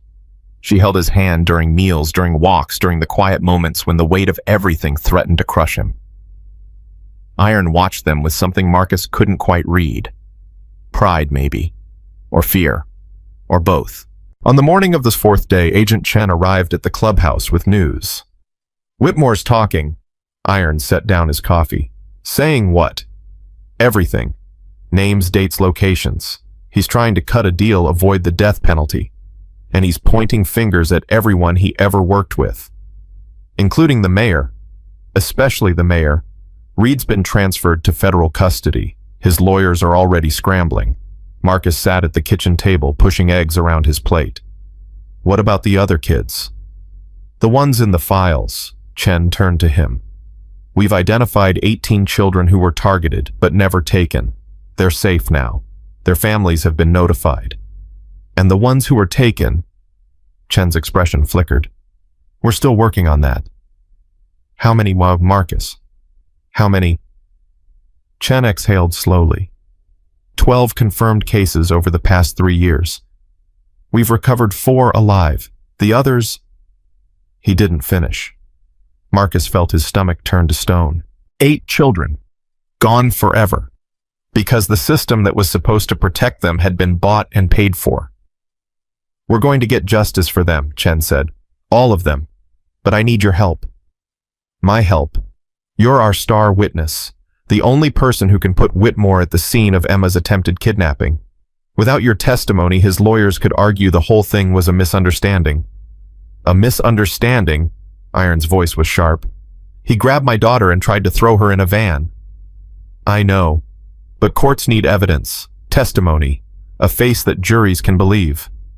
Chen looked at Marcus. You're that face. Emma squeezed Marcus's hand under the table. You don't have to do it if you're scared. I'm not scared. That was a lie. He was terrified. But 8 children were dead. 12 families were destroyed. And the man responsible was trying to wriggle out of punishment by pointing fingers at everyone else. When? Marcus asked. Tomorrow. Preliminary hearing. Whitmore's lawyers are pushing for bail. We need to make sure that doesn't happen. He could get bail after everything. Money buys good lawyers. Good lawyers find loopholes.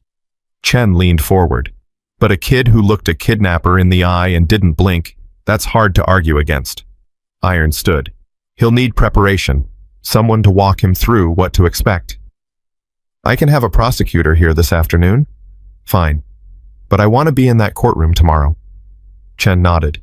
I'll make sure you have a seat. The prosecutor's name was Sarah Webb. She was sharp-focused and looked at Marcus like he was the most important person she'd ever met. I'm not going to lie to you, she said, sitting across from him at the clubhouse table. This is going to be hard. Whitmore's defense attorney is going to try to confuse you, make you doubt what you saw, make you look unreliable. How? They'll ask the same question different ways. Try to catch you in contradictions.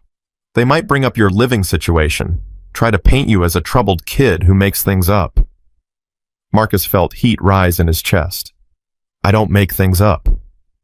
I know, and we're going to prove that. But I need you to stay calm no matter what they throw at you. Can you do that? Yes. Even if they mention your parents. The fire. Marcus's hands clenched under the table. What does that have to do with anything? Nothing. But defense attorneys don't care about relevance. They care about rattling witnesses. If they can make you emotional, make you stumble, they'll use it. Emma, who had been listening from the doorway, marched into the room. That's not fair, Sarah smiled at her. No, it's not. But the law isn't always about fairness. It's about strategy. And our strategy is to let Marcus tell the truth clearly and simply, without letting the other side get under his skin. I can do that, Marcus said. I believe you. Sarah pulled out a folder. Let's practice. For the next 4 hours, she threw every question at him she could think of. The hostile ones, the confusing ones, the ones designed to make him angry or sad or uncertain. Marcus stumbled a few times, got frustrated more than once. But by the end, he could answer without flinching. You're ready, Sarah said finally.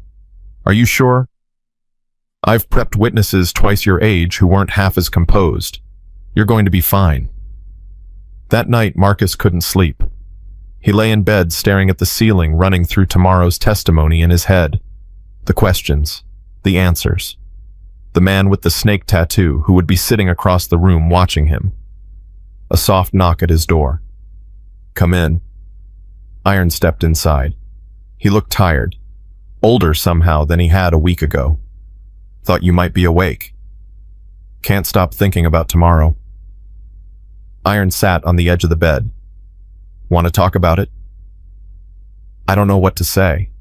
Then don't say anything. Just listen. Iron folded his hands. When I was in Afghanistan, there was this kid, maybe 10 years old.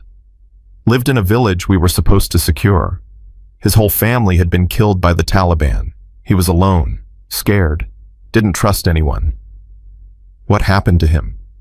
One day, enemy fighters took over his village, used civilians as shields. We couldn't get close without risking innocent lives. Iron paused. That kid walked out of the village and told us exactly where the fighters were hiding. Every position, every weapon cache. He guided us through back alleys and hidden paths until we could take them out without hurting anyone else. He was brave. He was terrified, shaking so hard he could barely talk. But he did it anyway, because he knew that if he didn't, more people would die. Iron looked at Marcus. Sound familiar? Marcus swallowed. I'm not that brave. You charged a man with a knife to save a girl you'd never met. That was stupid. Maybe. But it was also the bravest thing I've ever seen. And tomorrow you're going to walk into that courtroom and do something even harder. You're going to tell the truth when people want you to stay silent. What if I mess up? What if they don't believe me? Iron put his hand on Marcus's shoulder. Then we fight another way. But I don't think you're going to mess up. I've seen you face down monsters, kid. A bunch of lawyers in suits don't stand a chance. Marcus almost smiled. Thanks. Get some sleep. Tomorrow's going to be a long day. He stood to leave. Iron? Yeah. What happened to that kid? The one in Afghanistan? Iron paused at the door. We got him out, brought him to a refugee camp.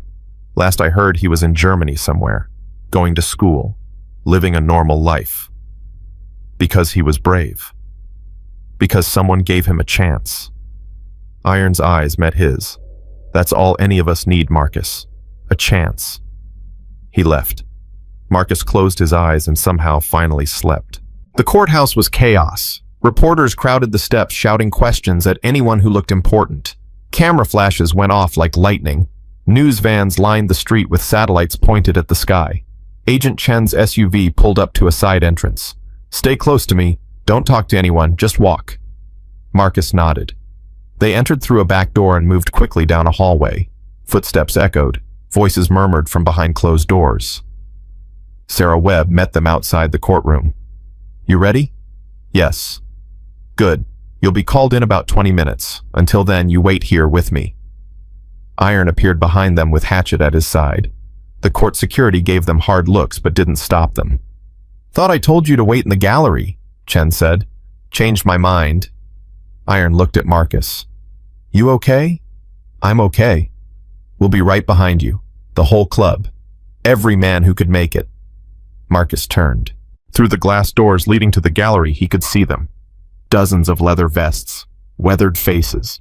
Men who had fought for him, bled for him, treated him like family. His throat tightened. All rise. The bailiff's voice cut through the murmurs. Everyone stood as the judge entered. Marcus was led to a seat at the front of the courtroom. Sarah Webb sat beside him. Across the aisle, Whitmore's defense team shuffled papers and whispered among themselves. And there, at the defendant's table, sat Dale Whitmore. He looked different in a suit, smaller somehow. The snake tattoo was hidden beneath a starched collar. His wounds from the shooting had been treated, leaving only visible bandages on his hand and shoulder. But his eyes were the same. Cold. Empty. Predatory. They found Marcus immediately. Whitmore smiled. Marcus didn't look away. The hearing began with procedural matters. Lawyers argued about evidence admissibility. The judge made rulings that Marcus didn't understand. Words flew back and forth, legal jargon that blurred together. Then Sarah stood. The prosecution calls Marcus Cole to the stand. Marcus's legs felt like rubber as he walked to the witness box. The bailiff swore him in. He sat. Every eye in the room focused on him. Sarah approached with a gentle smile. Marcus, can you tell the court how old you are? 8. And can you tell us where you were living before the events of last week? I didn't have a home. I slept in an abandoned car behind the railroad tracks. Murmurs rippled through the gallery. How long had you been living that way? About 2 years, since my parents died. I'm sorry for your loss. Sarah's voice was soft but clear. Can you tell us what happened on the afternoon of October 15th? Marcus took a breath. I was looking for food behind the gas station. I heard a little girl screaming. I ran toward the sound. What did you see? A man was grabbing her, trying to force her into a white van. She was crying and fighting, but he was too strong. What did you do? I picked up a rock and threw it at him. Why? Marcus paused. The question seemed so simple, but the answer was everything. Because no one should hurt kids, and no one was coming to help her. So I did. Sarah nodded. Can you identify the man you saw that day? Is he in this courtroom? Marcus looked directly at Whitmore. Yes, he's sitting right there. Whitmore's smile vanished.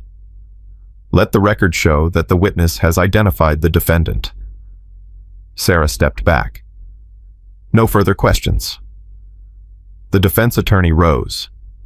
He was tall, silver-haired, with the confident stride of someone who'd won 1,000 cases. Marcus, is it? Yes, sir. You said you'd been homeless for 2 years, living on the streets, eating out of garbage cans. Yes. That must have been very difficult. It was. A child alone without supervision, without stability. I imagine you saw a lot of frightening things. I survived. But the stress of that survival, it can affect a person's perception, can't it? Make them see things that aren't there. Sarah stood. Objection. The witness is not a psychology expert. Sustained. The defense attorney smiled and changed tactics. Marcus, how far away were you when you first saw the alleged incident? Maybe 30 feet. And you'd just woken up, correct, after sleeping in an abandoned vehicle? No, I'd been awake for hours, looking for food. So you were hungry, tired, possibly dehydrated. In that state, isn't it possible you misinterpreted what you saw? Marcus kept his voice steady. I saw a man grab a little girl and try to put her in a van. There's nothing to misinterpret. But how can you be certain it was my client? Because when I threw the rock, he turned and looked right at me. I saw his face, his tattoo. I heard his voice when he told me to get lost. And you remember all of this clearly despite the traumatic circumstances. I remember everything about the worst moments of my life. That's how trauma works. The attorney's smile flickered. How would you know how trauma works? Because I watched my house burn down with my parents inside, and I remember every second of it. Silence fell over the courtroom. The attorney recovered, but his confidence had cracked. No further questions. Marcus was excused. He walked back to his seat on legs that trembled only slightly. Sarah squeezed his hand. You did great. The hearing continued for another hour. More witnesses. More evidence. The photographs from the warehouse. The financial records linking Whitmore to Mayor Reed. Testimony from the rescued children's families. When it was over, the judge called for a recess to consider the bail motion. Marcus waited in a small room with Sarah and Agent Chen. Iron stood guard outside the door. What happens now? Marcus asked. The judge decides whether Whitmore stays in custody or goes free until trial. He could actually go free. Not likely. Not after today. Chen checked his phone. You rattled his defense team, Marcus. That attorney has never been shut down by a witness before, let alone an 8-year-old. 20 minutes later, they were called back. The judge took his seat. The courtroom fell silent. After reviewing the evidence and testimony presented today, I find that the defendant poses a significant flight risk and danger to the community. Bail is denied. The defendant will remain in federal custody until trial. Marcus felt the breath leave his body. Denied. Whitmore wasn't going anywhere. The gallery erupted. Reporters rushed for the doors. Whitmore's attorneys argued with the judge while marshals moved to escort their client away. As they led him past the prosecution table, Whitmore stopped. He looked directly at Marcus. This isn't over, kid. You have no idea what you've done. Marcus met his gaze. Yeah, I do. I stopped you. Whitmore's face contorted with rage. Marshals yanked him forward, dragging him out of the courtroom. And just like that, he was gone. Iron was waiting outside. He pulled Marcus into a hug so tight it almost hurt. I'm proud of you. Marcus couldn't remember the last time anyone had said those words to him. Thanks. Let's go home. Home. The word felt strange, but somehow it also felt right. 2 weeks later, the trial began. Marcus testified again, this time in front of a full jury. He told his story, answered questions, faced down Whitmore's attorneys without flinching. Other witnesses followed. Agent Chen presented the evidence. Financial experts explained the money trail. Rescued children described their ordeals in quiet, halting voices that broke the hearts of everyone in the room. Whitmore's defense tried everything. Character witnesses, alternative theories, accusations of entrapment. None of it worked. On the third day of deliberations, the jury returned a verdict. Guilty. On all counts. Whitmore was sentenced to life without parole. His network was dismantled. 14 arrests across 3 states. A corrupt mayor facing his own trial. An FBI investigation that would take years to fully resolve. And Marcus Cole, the homeless boy who had thrown a rock at a monster, was suddenly everywhere. Newspapers ran his picture. News channels requested interviews. The story spread across the country, the 8-year-old who had saved a biker's daughter and brought down a trafficking ring. Marcus hated the attention. He just wanted things to be normal, whatever normal meant anymore. A month after the verdict, a woman from Child Protective Services arrived at the clubhouse. Her name was Patricia Wells. She had kind eyes and a folder full of paperwork. "I'm here to discuss Marcus's placement," she said, sitting across from Iron at the kitchen table. Marcus listened from the hallway. Emma pressed close beside him, straining to hear. "He's been staying here," Iron said carefully, "with us. I'm aware, but this isn't an official foster arrangement. Marcus needs a legal guardian, someone who can provide stable housing, education, proper care." "I can provide all of that. Mr. Stone, I understand your attachment to the boy. What he did for your daughter was remarkable, but your lifestyle complicates things." "My lifestyle?" "You're the president of a motorcycle club with a complicated legal history. Some judges would have concerns."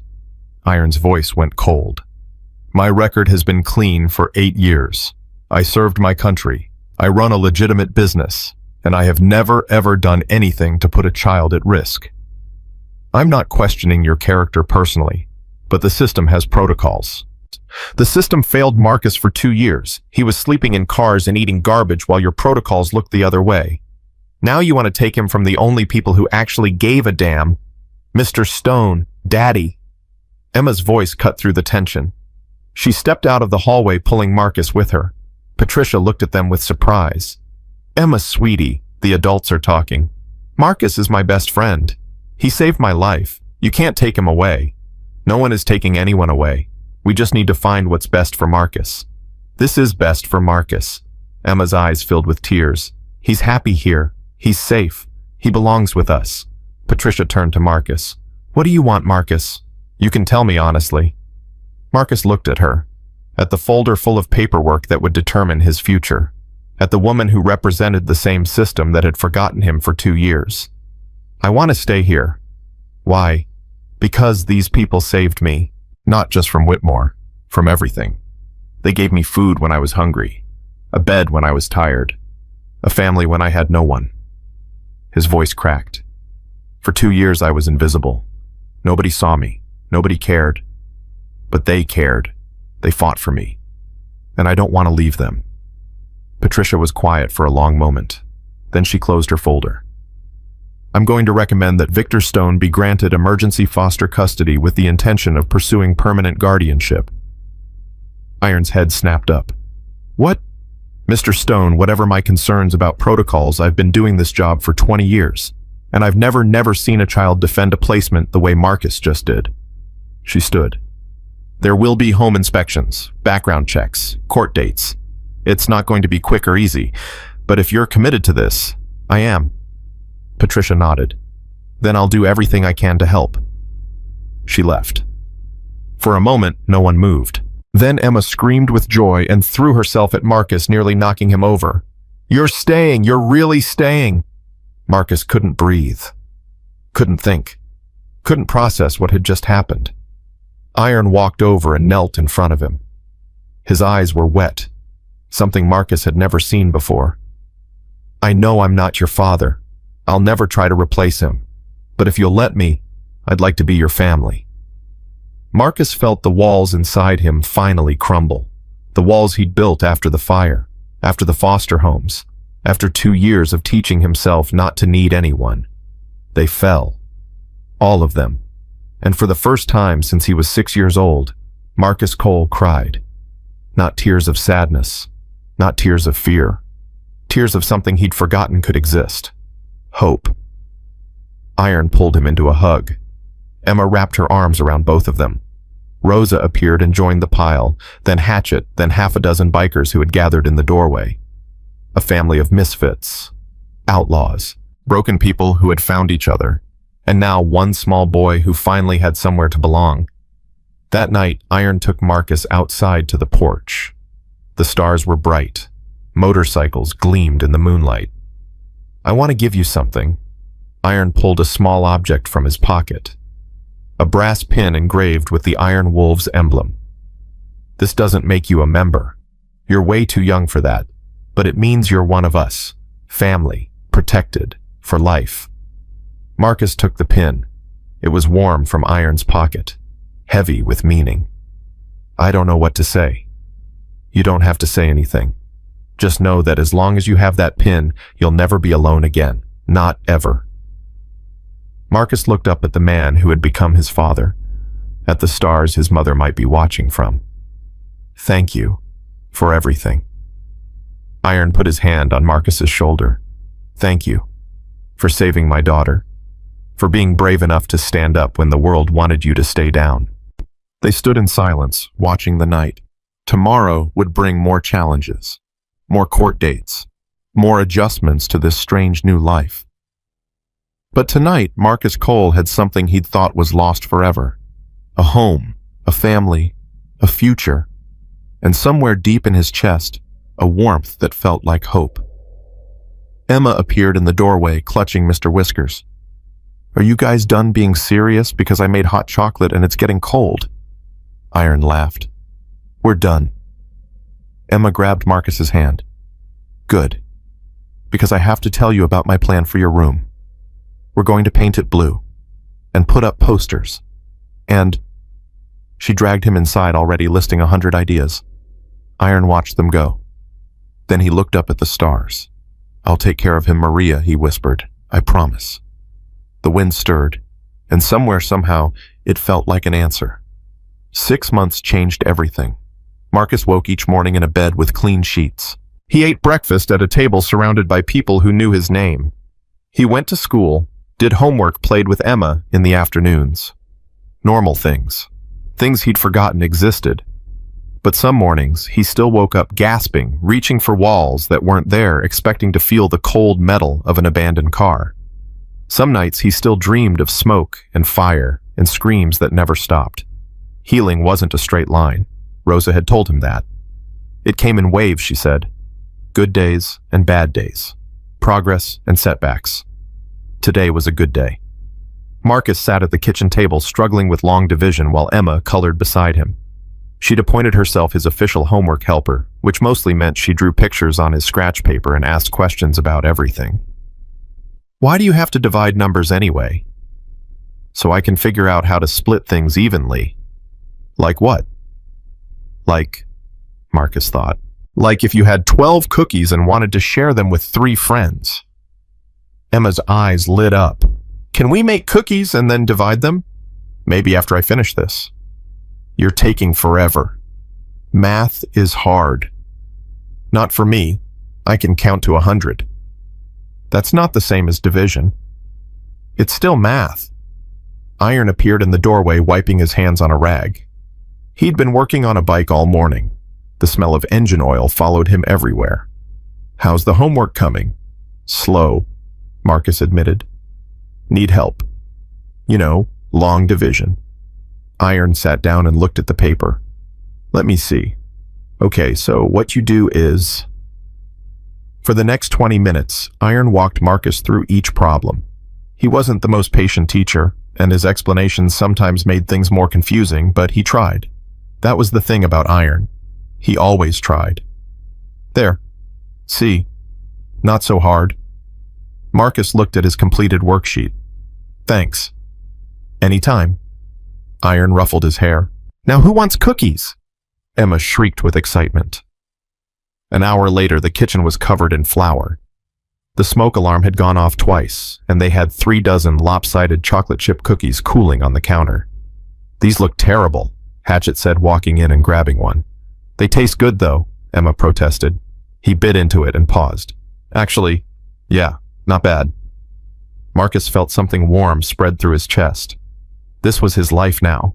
Flour fights and burnt cookies and people who stuck around even when things got messy. He still couldn't quite believe it. The guardianship hearing was scheduled for Friday. Patricia Wells had warned them it might not be easy. Iron's past would be examined. The club's history would be questioned. Some judges, she said, had strong opinions about motorcycle clubs. Just be yourself, she told Iron. Be the father you've already become. Iron hadn't slept well all week. Marcus could tell. The dark circles under his eyes grew deeper each day. He was scared, Marcus realized. Terrified that the system would take Marcus away despite everything. It was strange seeing someone that powerful afraid of losing something, afraid of losing him. Thursday night, Marcus found Iron on the porch, staring at the stars. Can't sleep either. Iron glanced over. No, you. Too nervous. Marcus sat beside him. For a while, neither spoke. What happens if they say no? Iron's jaw tightened. They won't. But what if they do? Then we appeal. We fight. We do whatever it takes. He turned to face Marcus. Listen to me. I don't care what any judge says. You're family. You've been family since the day you threw that rock. No piece of paper changes that. But without the paper, they can take me away. They can try. Iron's voice was hard. But I made a promise to protect you. And I don't break promises. Marcus wanted to believe him. Wanted to trust that this wasn't all going to disappear. I'm scared, he whispered. Me too. Really? Really? Iron put his arm around Marcus's shoulders. But here's what I've learned about fear. It doesn't go away. You just learn to move forward anyway. You learn that some things are worth being scared for. Like what? Like family, like love, like the people who make your life mean something. Marcus leaned against him. Emma says her mom watches from the stars. Yeah, she does. Do you think my parents are up there too? Iron looked at the sky. I think they're proud of you, wherever they are. I think they're watching, and they're proud of the person you've become. Marcus felt tears sting his eyes. I wish they could see this. See that I'm okay. They see it. Iron's voice was rough. Trust me. They see it. They sat together until the cold drove them inside. Neither mentioned the tears on their cheeks. Some things didn't need words. Friday morning arrived with gray skies and a nervous energy that filled the clubhouse. Everyone was there. Rosa Hatchett, Doc Bruno, a dozen other club members who had become Marcus's extended family. They wore their best clothes, leather vests replaced with button-down shirts, tattoos hidden under long sleeves. You clean up nice, Marcus told Hatchett. Shut up, this collar is choking me. Emma came running down the hall in her best dress, the purple one with white flowers. She'd insisted on wearing it for luck. Are we ready? Can we go now? Soon, little bird. Iron adjusted his tie in the mirror. He looked uncomfortable, constrained, like a wolf forced into a costume. You look weird, Daddy. Thanks. I mean like good weird. Fancy weird. Rosa stepped forward and straightened his collar. You look fine. Just breathe. I'm breathing. You're turning blue. Breathe slower. The drive to the courthouse felt endless. Marcus sat between Emma and Rosa in the back seat watching the town pass by through the window. 6 months ago, he'd walked these streets invisible, a ghost that no one wanted to see. Now the whole community knew his name. It was still strange. Probably always would be. The courtroom was smaller than the one where Whitmore had been tried. More intimate. A family court, Patricia had explained. Different rules, different atmosphere. The judge was a woman in her 50s with silver hair and sharp eyes. Judge Catherine Morrison. Patricia had said she was fair, but thorough. She didn't let anything slide. Marcus took his seat at the front of the room. Iron sat beside him. Emma and Rosa and the others filled the gallery behind them. Patricia approached the bench.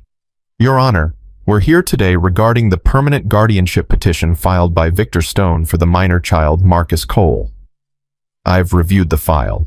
Judge Morrison's voice was measured. This is an unusual case. Mr. Stone, you're the president of a motorcycle club with a complicated history. Some might question whether that environment is appropriate for a child. Iron stood. Your Honor, I understand your concerns, but I'd like the opportunity to address them. Go ahead. 6 months ago, a little boy I'd never met saved my daughter's life.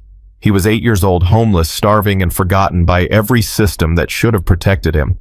And when he saw a child in danger, he didn't think about his own safety. He ran toward the threat. Iron's voice steadied as he continued. That's the kind of person Marcus Cole is. Brave, selfless, good in a way most people never managed to be.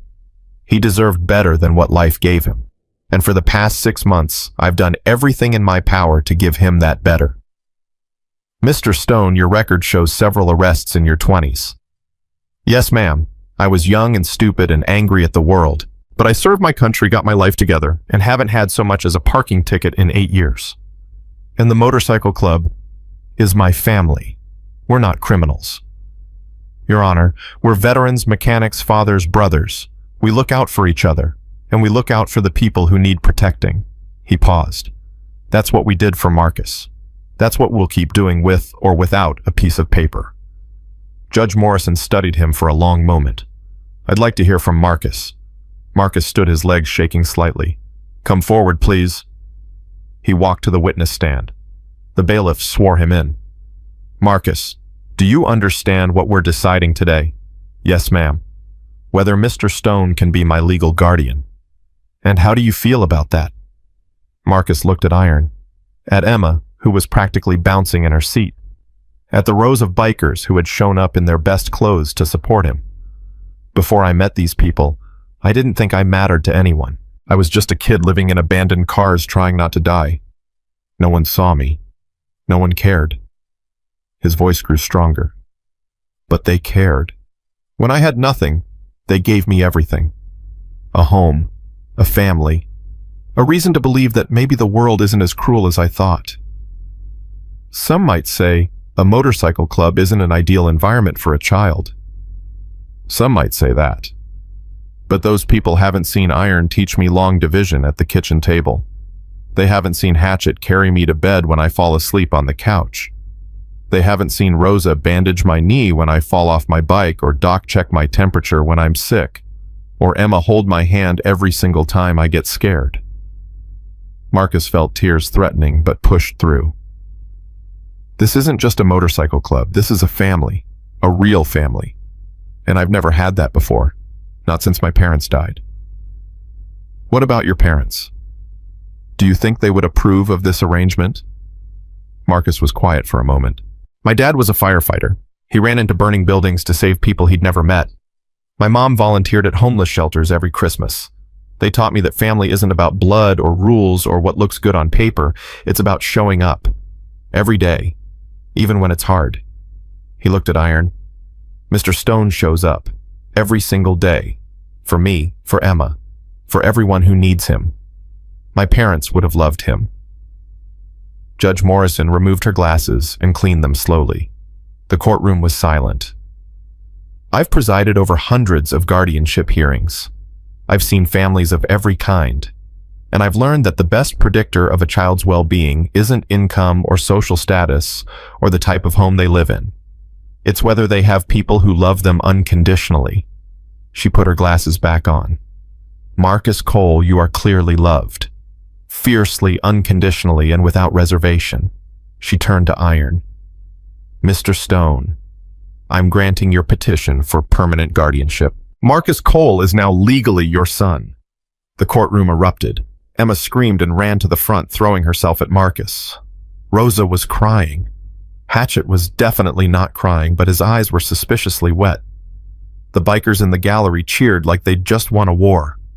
Iron crossed the room in 3 steps and pulled Marcus into his arms. We did it, Marcus whispered.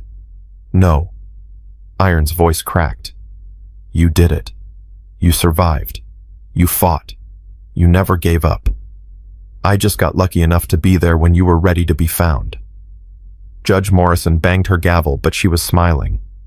Order! Order in the court! No one listened. For once, the rules didn't matter. Family did. A month after the guardianship was finalized, the town held a ceremony. Not for Marcus, not officially, but somehow it had become about him anyway. The new community center was finished, built with funds raised after the trafficking ring was exposed, a place for kids who had nowhere else to go, a shelter for families in crisis, a symbol of what the town could be when it chose to see the people it had been ignoring. They called it the Cole Center. Marcus had tried to talk them out of it. I didn't do anything special, he'd argued. I just threw a rock. Sometimes throwing a rock is exactly what's needed, the mayor had replied. The new mayor, that is. Charles Reed was still awaiting trial. His replacement was a woman named Sarah Blackwood, who had campaigned on child protection and government transparency. The ceremony was held on a Saturday afternoon. Half the town showed up. News cameras captured everything. Marcus stood on the small stage wearing clothes Iron had bought him and feeling completely out of place. Emma sat in the front row waving every time he looked at her. "I'm supposed to give a speech," Marcus said into the microphone, "but I'm not very good at speeches. So I'll just say this." He took a breath. 2 years ago, I was invisible. I walked these streets, and no one saw me. I slept behind buildings and ate out of garbage cans and thought that was just how my life was going to be. I thought I didn't matter. The crowd was silent. Then I met a little girl who needed help, and I learned something important. We all matter. Every single one of us. Even the ones who've been forgotten. Even the ones who've given up on themselves. He looked at Iron, standing at the edge of the stage. I got lucky. I found people who reminded me that I was worth saving. But there are kids out there right now who haven't been that lucky. Kids sleeping in cars like I did. Kids who think no one cares. He pointed at the building behind him. This place is for them. So they know someone sees them. Someone cares. Someone's ready to help when they're ready to be found. He stepped back from the microphone. The applause was deafening. Emma rushed the stage and grabbed his hand. "That was amazing. You're like a famous person now." "I'm not famous. You're on TV." He looked at the cameras, at the reporters scribbling in notebooks, at the crowd still clapping. "I just want to go home." Iron appeared beside him. "Then let's go home." They slipped away while the speeches continued. Nobody tried to stop them. By now, everyone knew that the Iron Wolves protected their own. That night, the clubhouse was quiet. Emma had fallen asleep on the couch, exhausted from the excitement. Rosa covered her with a blanket and dimmed the lights. Marcus sat on the porch looking at the stars. Iron joined him, 2 cups of hot chocolate in his hands. "Thought you might want this." "Thanks." They sat in comfortable silence. "You did good today," Iron finally said. "I felt stupid." "You felt brave. There's a difference." He sipped his cocoa. "You know, when Maria was dying, she made me promise 2 things. Take care of Emma, and don't let the darkness win." Marcus looked at him. For a long time, I wasn't sure I could keep that second promise. The anger was always there. The grief. The feeling that the world had taken everything good and left me with nothing but rage. "What changed?" Iron smiled. "You. Me. You showed me what courage actually looks like. Not the kind that comes from being big or strong or dangerous. The kind that comes from having nothing and still choosing to help someone else." He set down his mug. "You reminded me why I started this club in the first place. To protect people. To be a family for people who didn't have one. Somewhere along the way I forgot that. I got so focused on fighting enemies that I stopped seeing the people who needed saving. You saved me. We saved each other." Iron put his hand on Marcus's shoulder. "You made me a better man, Marcus. A better father. I hope I can do the same for you." Marcus felt the familiar tightness in his throat. The feeling he'd learned to associate with being loved. "You already have." They stayed on the porch until the stars began to fade. A year to the day after Marcus had thrown a rock at a monster, the Iron Wolves gathered for a ride. Not a hunt this time, not a war council, just a ride. 50 motorcycles lined up outside the clubhouse. Chrome gleaming, engines rumbling, leather vests displaying the wolf emblem that had become Marcus's family crest. Iron handed Marcus a helmet, the same one he'd given him for his first ride, now decorated with small stickers Emma had added. "Ready?" Marcus strapped it on. "Ready." Emma climbed onto the back of Hatchet's bike, grinning like she'd won the lottery. She'd been begging to come along for weeks. "Hold on tight, little bird." "I know, Uncle Hatchet, I'm not a baby." Rosa watched from the porch, waving. Doc stood beside her, arm in a sling from a recent shop accident. The clubhouse was full of people who had become Marcus's world. Iron mounted his bike. Marcus climbed on behind him. "Where are we going?" "Does it matter?" Marcus thought about it. "No, I guess it doesn't." Iron grinned. "Then let's ride." The engines roared to life. One by one, the bikes pulled out, forming a thundering procession that rolled through town. People stopped to watch. They always did. But now they waved instead of looking away. Kids pointed and laughed. Parents smiled. The Iron Wolves weren't just the scary bikers anymore. They were the men who had saved children, protected their town, proven that family came in all forms. They rode for hours, through desert highways and mountain passes and small towns where nobody knew their story. Just 50 bikes in the open road and a freedom that Marcus had never imagined possible. As the sun began to set, they stopped at an overlook. The valley spread beneath them, painted in shades of orange and gold. Iron killed his engine. The others followed. For a moment, there was only silence. The wind, the cooling tick of engines, the sound of 50 people breathing in the beauty of the world. Marcus climbed off the bike and walked to the edge of the overlook.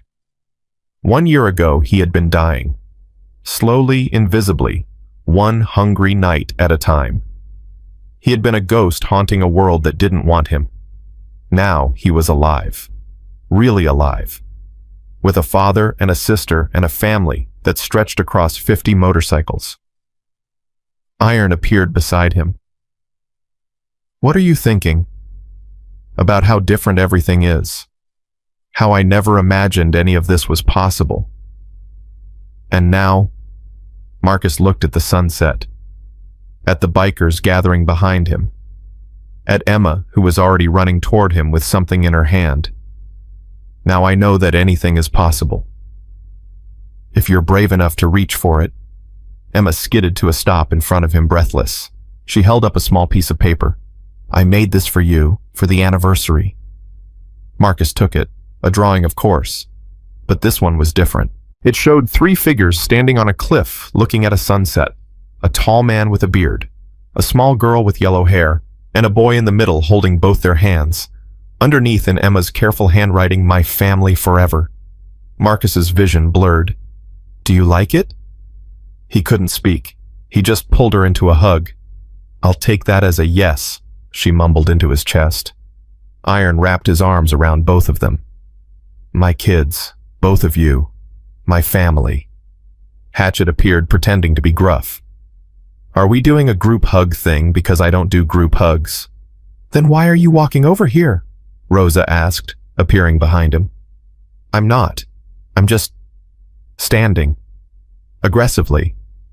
He joined the hug anyway. One by one, the others gathered. 50 bikers on a cliff watching the sunset wrapped around 2 children who had given them all something to believe in. Marcus closed his eyes. He thought of his parents, of the fire that had taken them, of the 2 years of darkness that had followed. He thought of Emma's scream on that street corner, of the rock in his hand, of the choice that had changed everything. He thought of Iron and Rosa and Hatchet and Doc and all the others who had opened their hearts to a kid who had nothing. And he thought of the future, the one he was finally allowed to imagine. School, birthdays, holidays, graduation someday. A life filled with the people who loved him. He wasn't invisible anymore. He wasn't forgotten. He was Marcus Cole, son of Victor Stone, brother to Emma, member of the Iron Wolves, and he was finally completely, absolutely home. The ride back to the clubhouse was slower, gentler, like nobody wanted the day to end. When they finally pulled in, the sunset had faded to purple dusk. Stars were beginning to appear. Marcus climbed off the bike and handed Iron his helmet. "Thanks for everything." "You don't have to thank me." "Yeah, I do. You could have ignored me that day. Could have taken Emma and left me bleeding on the pavement. Nobody would have blamed you. I would have blamed myself." Iron hung the helmet on his handlebar. "The moment Emma said you saved her, I knew. I knew you were supposed to be part of this family. Call it fate or luck or whatever you want. But some things are just meant to be." "Do you really believe that?" "I believe you made a choice when it would have been easier to run. I believe that choice changed everything. And I believe that's not luck or fate. That's character. That's who you are." Marcus looked at the clubhouse, at the lights glowing in the windows, at Emma already running inside to tell Rosa about the ride. "I want to be good," he said quietly. "Not just lucky. I want to actually deserve all this." Iron put his hand on Marcus's shoulder. "You already do. You just don't see it yet. But someday you will. Someday you'll look back at everything you've been through and realize that every moment of pain was preparing you for this. For a life worth living. For a family worth having. You really think so? I know so. Iron smiled. Now come inside. Rosa's making dinner and Emma will eat all the rolls if we don't hurry. They walked toward the clubhouse together. Father and son. A family built not by blood, but by choice. At the door, Marcus paused. Iron? Yeah. I love you. The words came out before he could stop them. Words he hadn't said to anyone since his parents died. Words he'd been afraid to feel, let alone speak. Iron's face changed. Something cracked open behind his eyes. Something vulnerable and fierce and deeply, desperately human. I love you too, son. He pulled Marcus into a hug, quick and hard and full of everything that words couldn't capture. Then they went inside. The clubhouse was warm and loud and full of life. Emma was already telling Rosa about the ride, gesturing wildly. Hatchet was stealing rolls from the basket. Doc was arguing with Bruno about something that had happened on the road. Normal chaos. Beautiful chaos. Home. Marcus took his seat at the table. Emma immediately scooted her chair closer. Tell me about the sunset again, the colors. I want to remember. You were there. I know, but I like hearing you describe it. So Marcus described it. The oranges and golds and purples. The way the light had painted the valley like something from a dream. The feeling of standing on that cliff with his family watching the world turn beautiful. Emma listened with wide eyes, soaking in every word. Iron watched them from across the table, a small smile on his face. Rosa brought out the food. Everyone reached for dishes, talking and laughing and arguing like families do. And Marcus, for the first time in as long as he could remember, didn't feel like a guest. He felt like he belonged. After dinner, Emma dragged him to her room to show him her latest drawings. Then they played video games in the common room until Hatchet beat them both and declared himself champion of the universe. By the time Marcus climbed into bed, he was exhausted. The good kind of exhausted. The kind that came from living instead of just surviving. Emma appeared in his doorway, Mr. Whiskers in her arms. Can I stay tonight? Just for a little while? Sure. She curled up at the foot of his bed like she had that first night. Only now it wasn't fear that brought her. It was comfort. Habit. The simple desire to be close to someone she loved. Marcus. Yeah. I'm glad you threw that rock. He smiled in the darkness. Me too. Do you think you would have done it if you knew everything that would happen after? Marcus thought about it.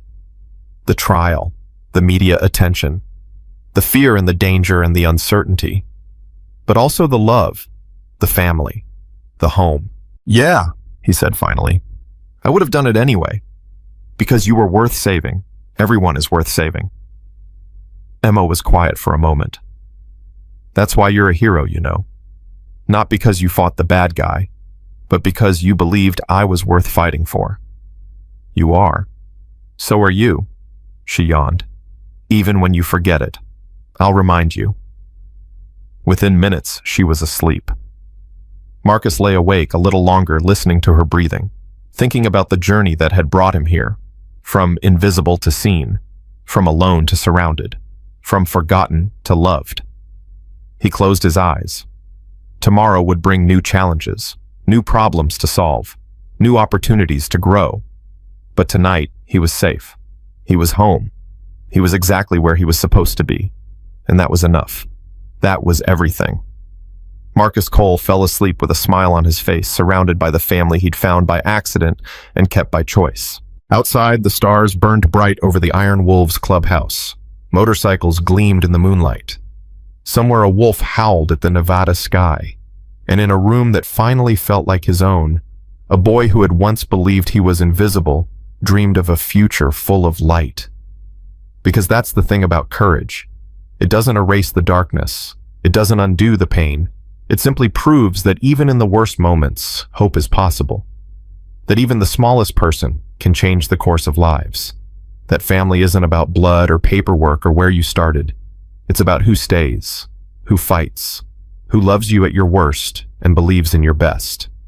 Marcus Cole had been thrown away by the world, but he'd been caught by something stronger than circumstance. He'd been caught by love. And love, he finally understood, was the only thing that could never be taken away. Not by fire, not by fear, not by monsters or systems or the cruelty of chance. Love endured. Love remained.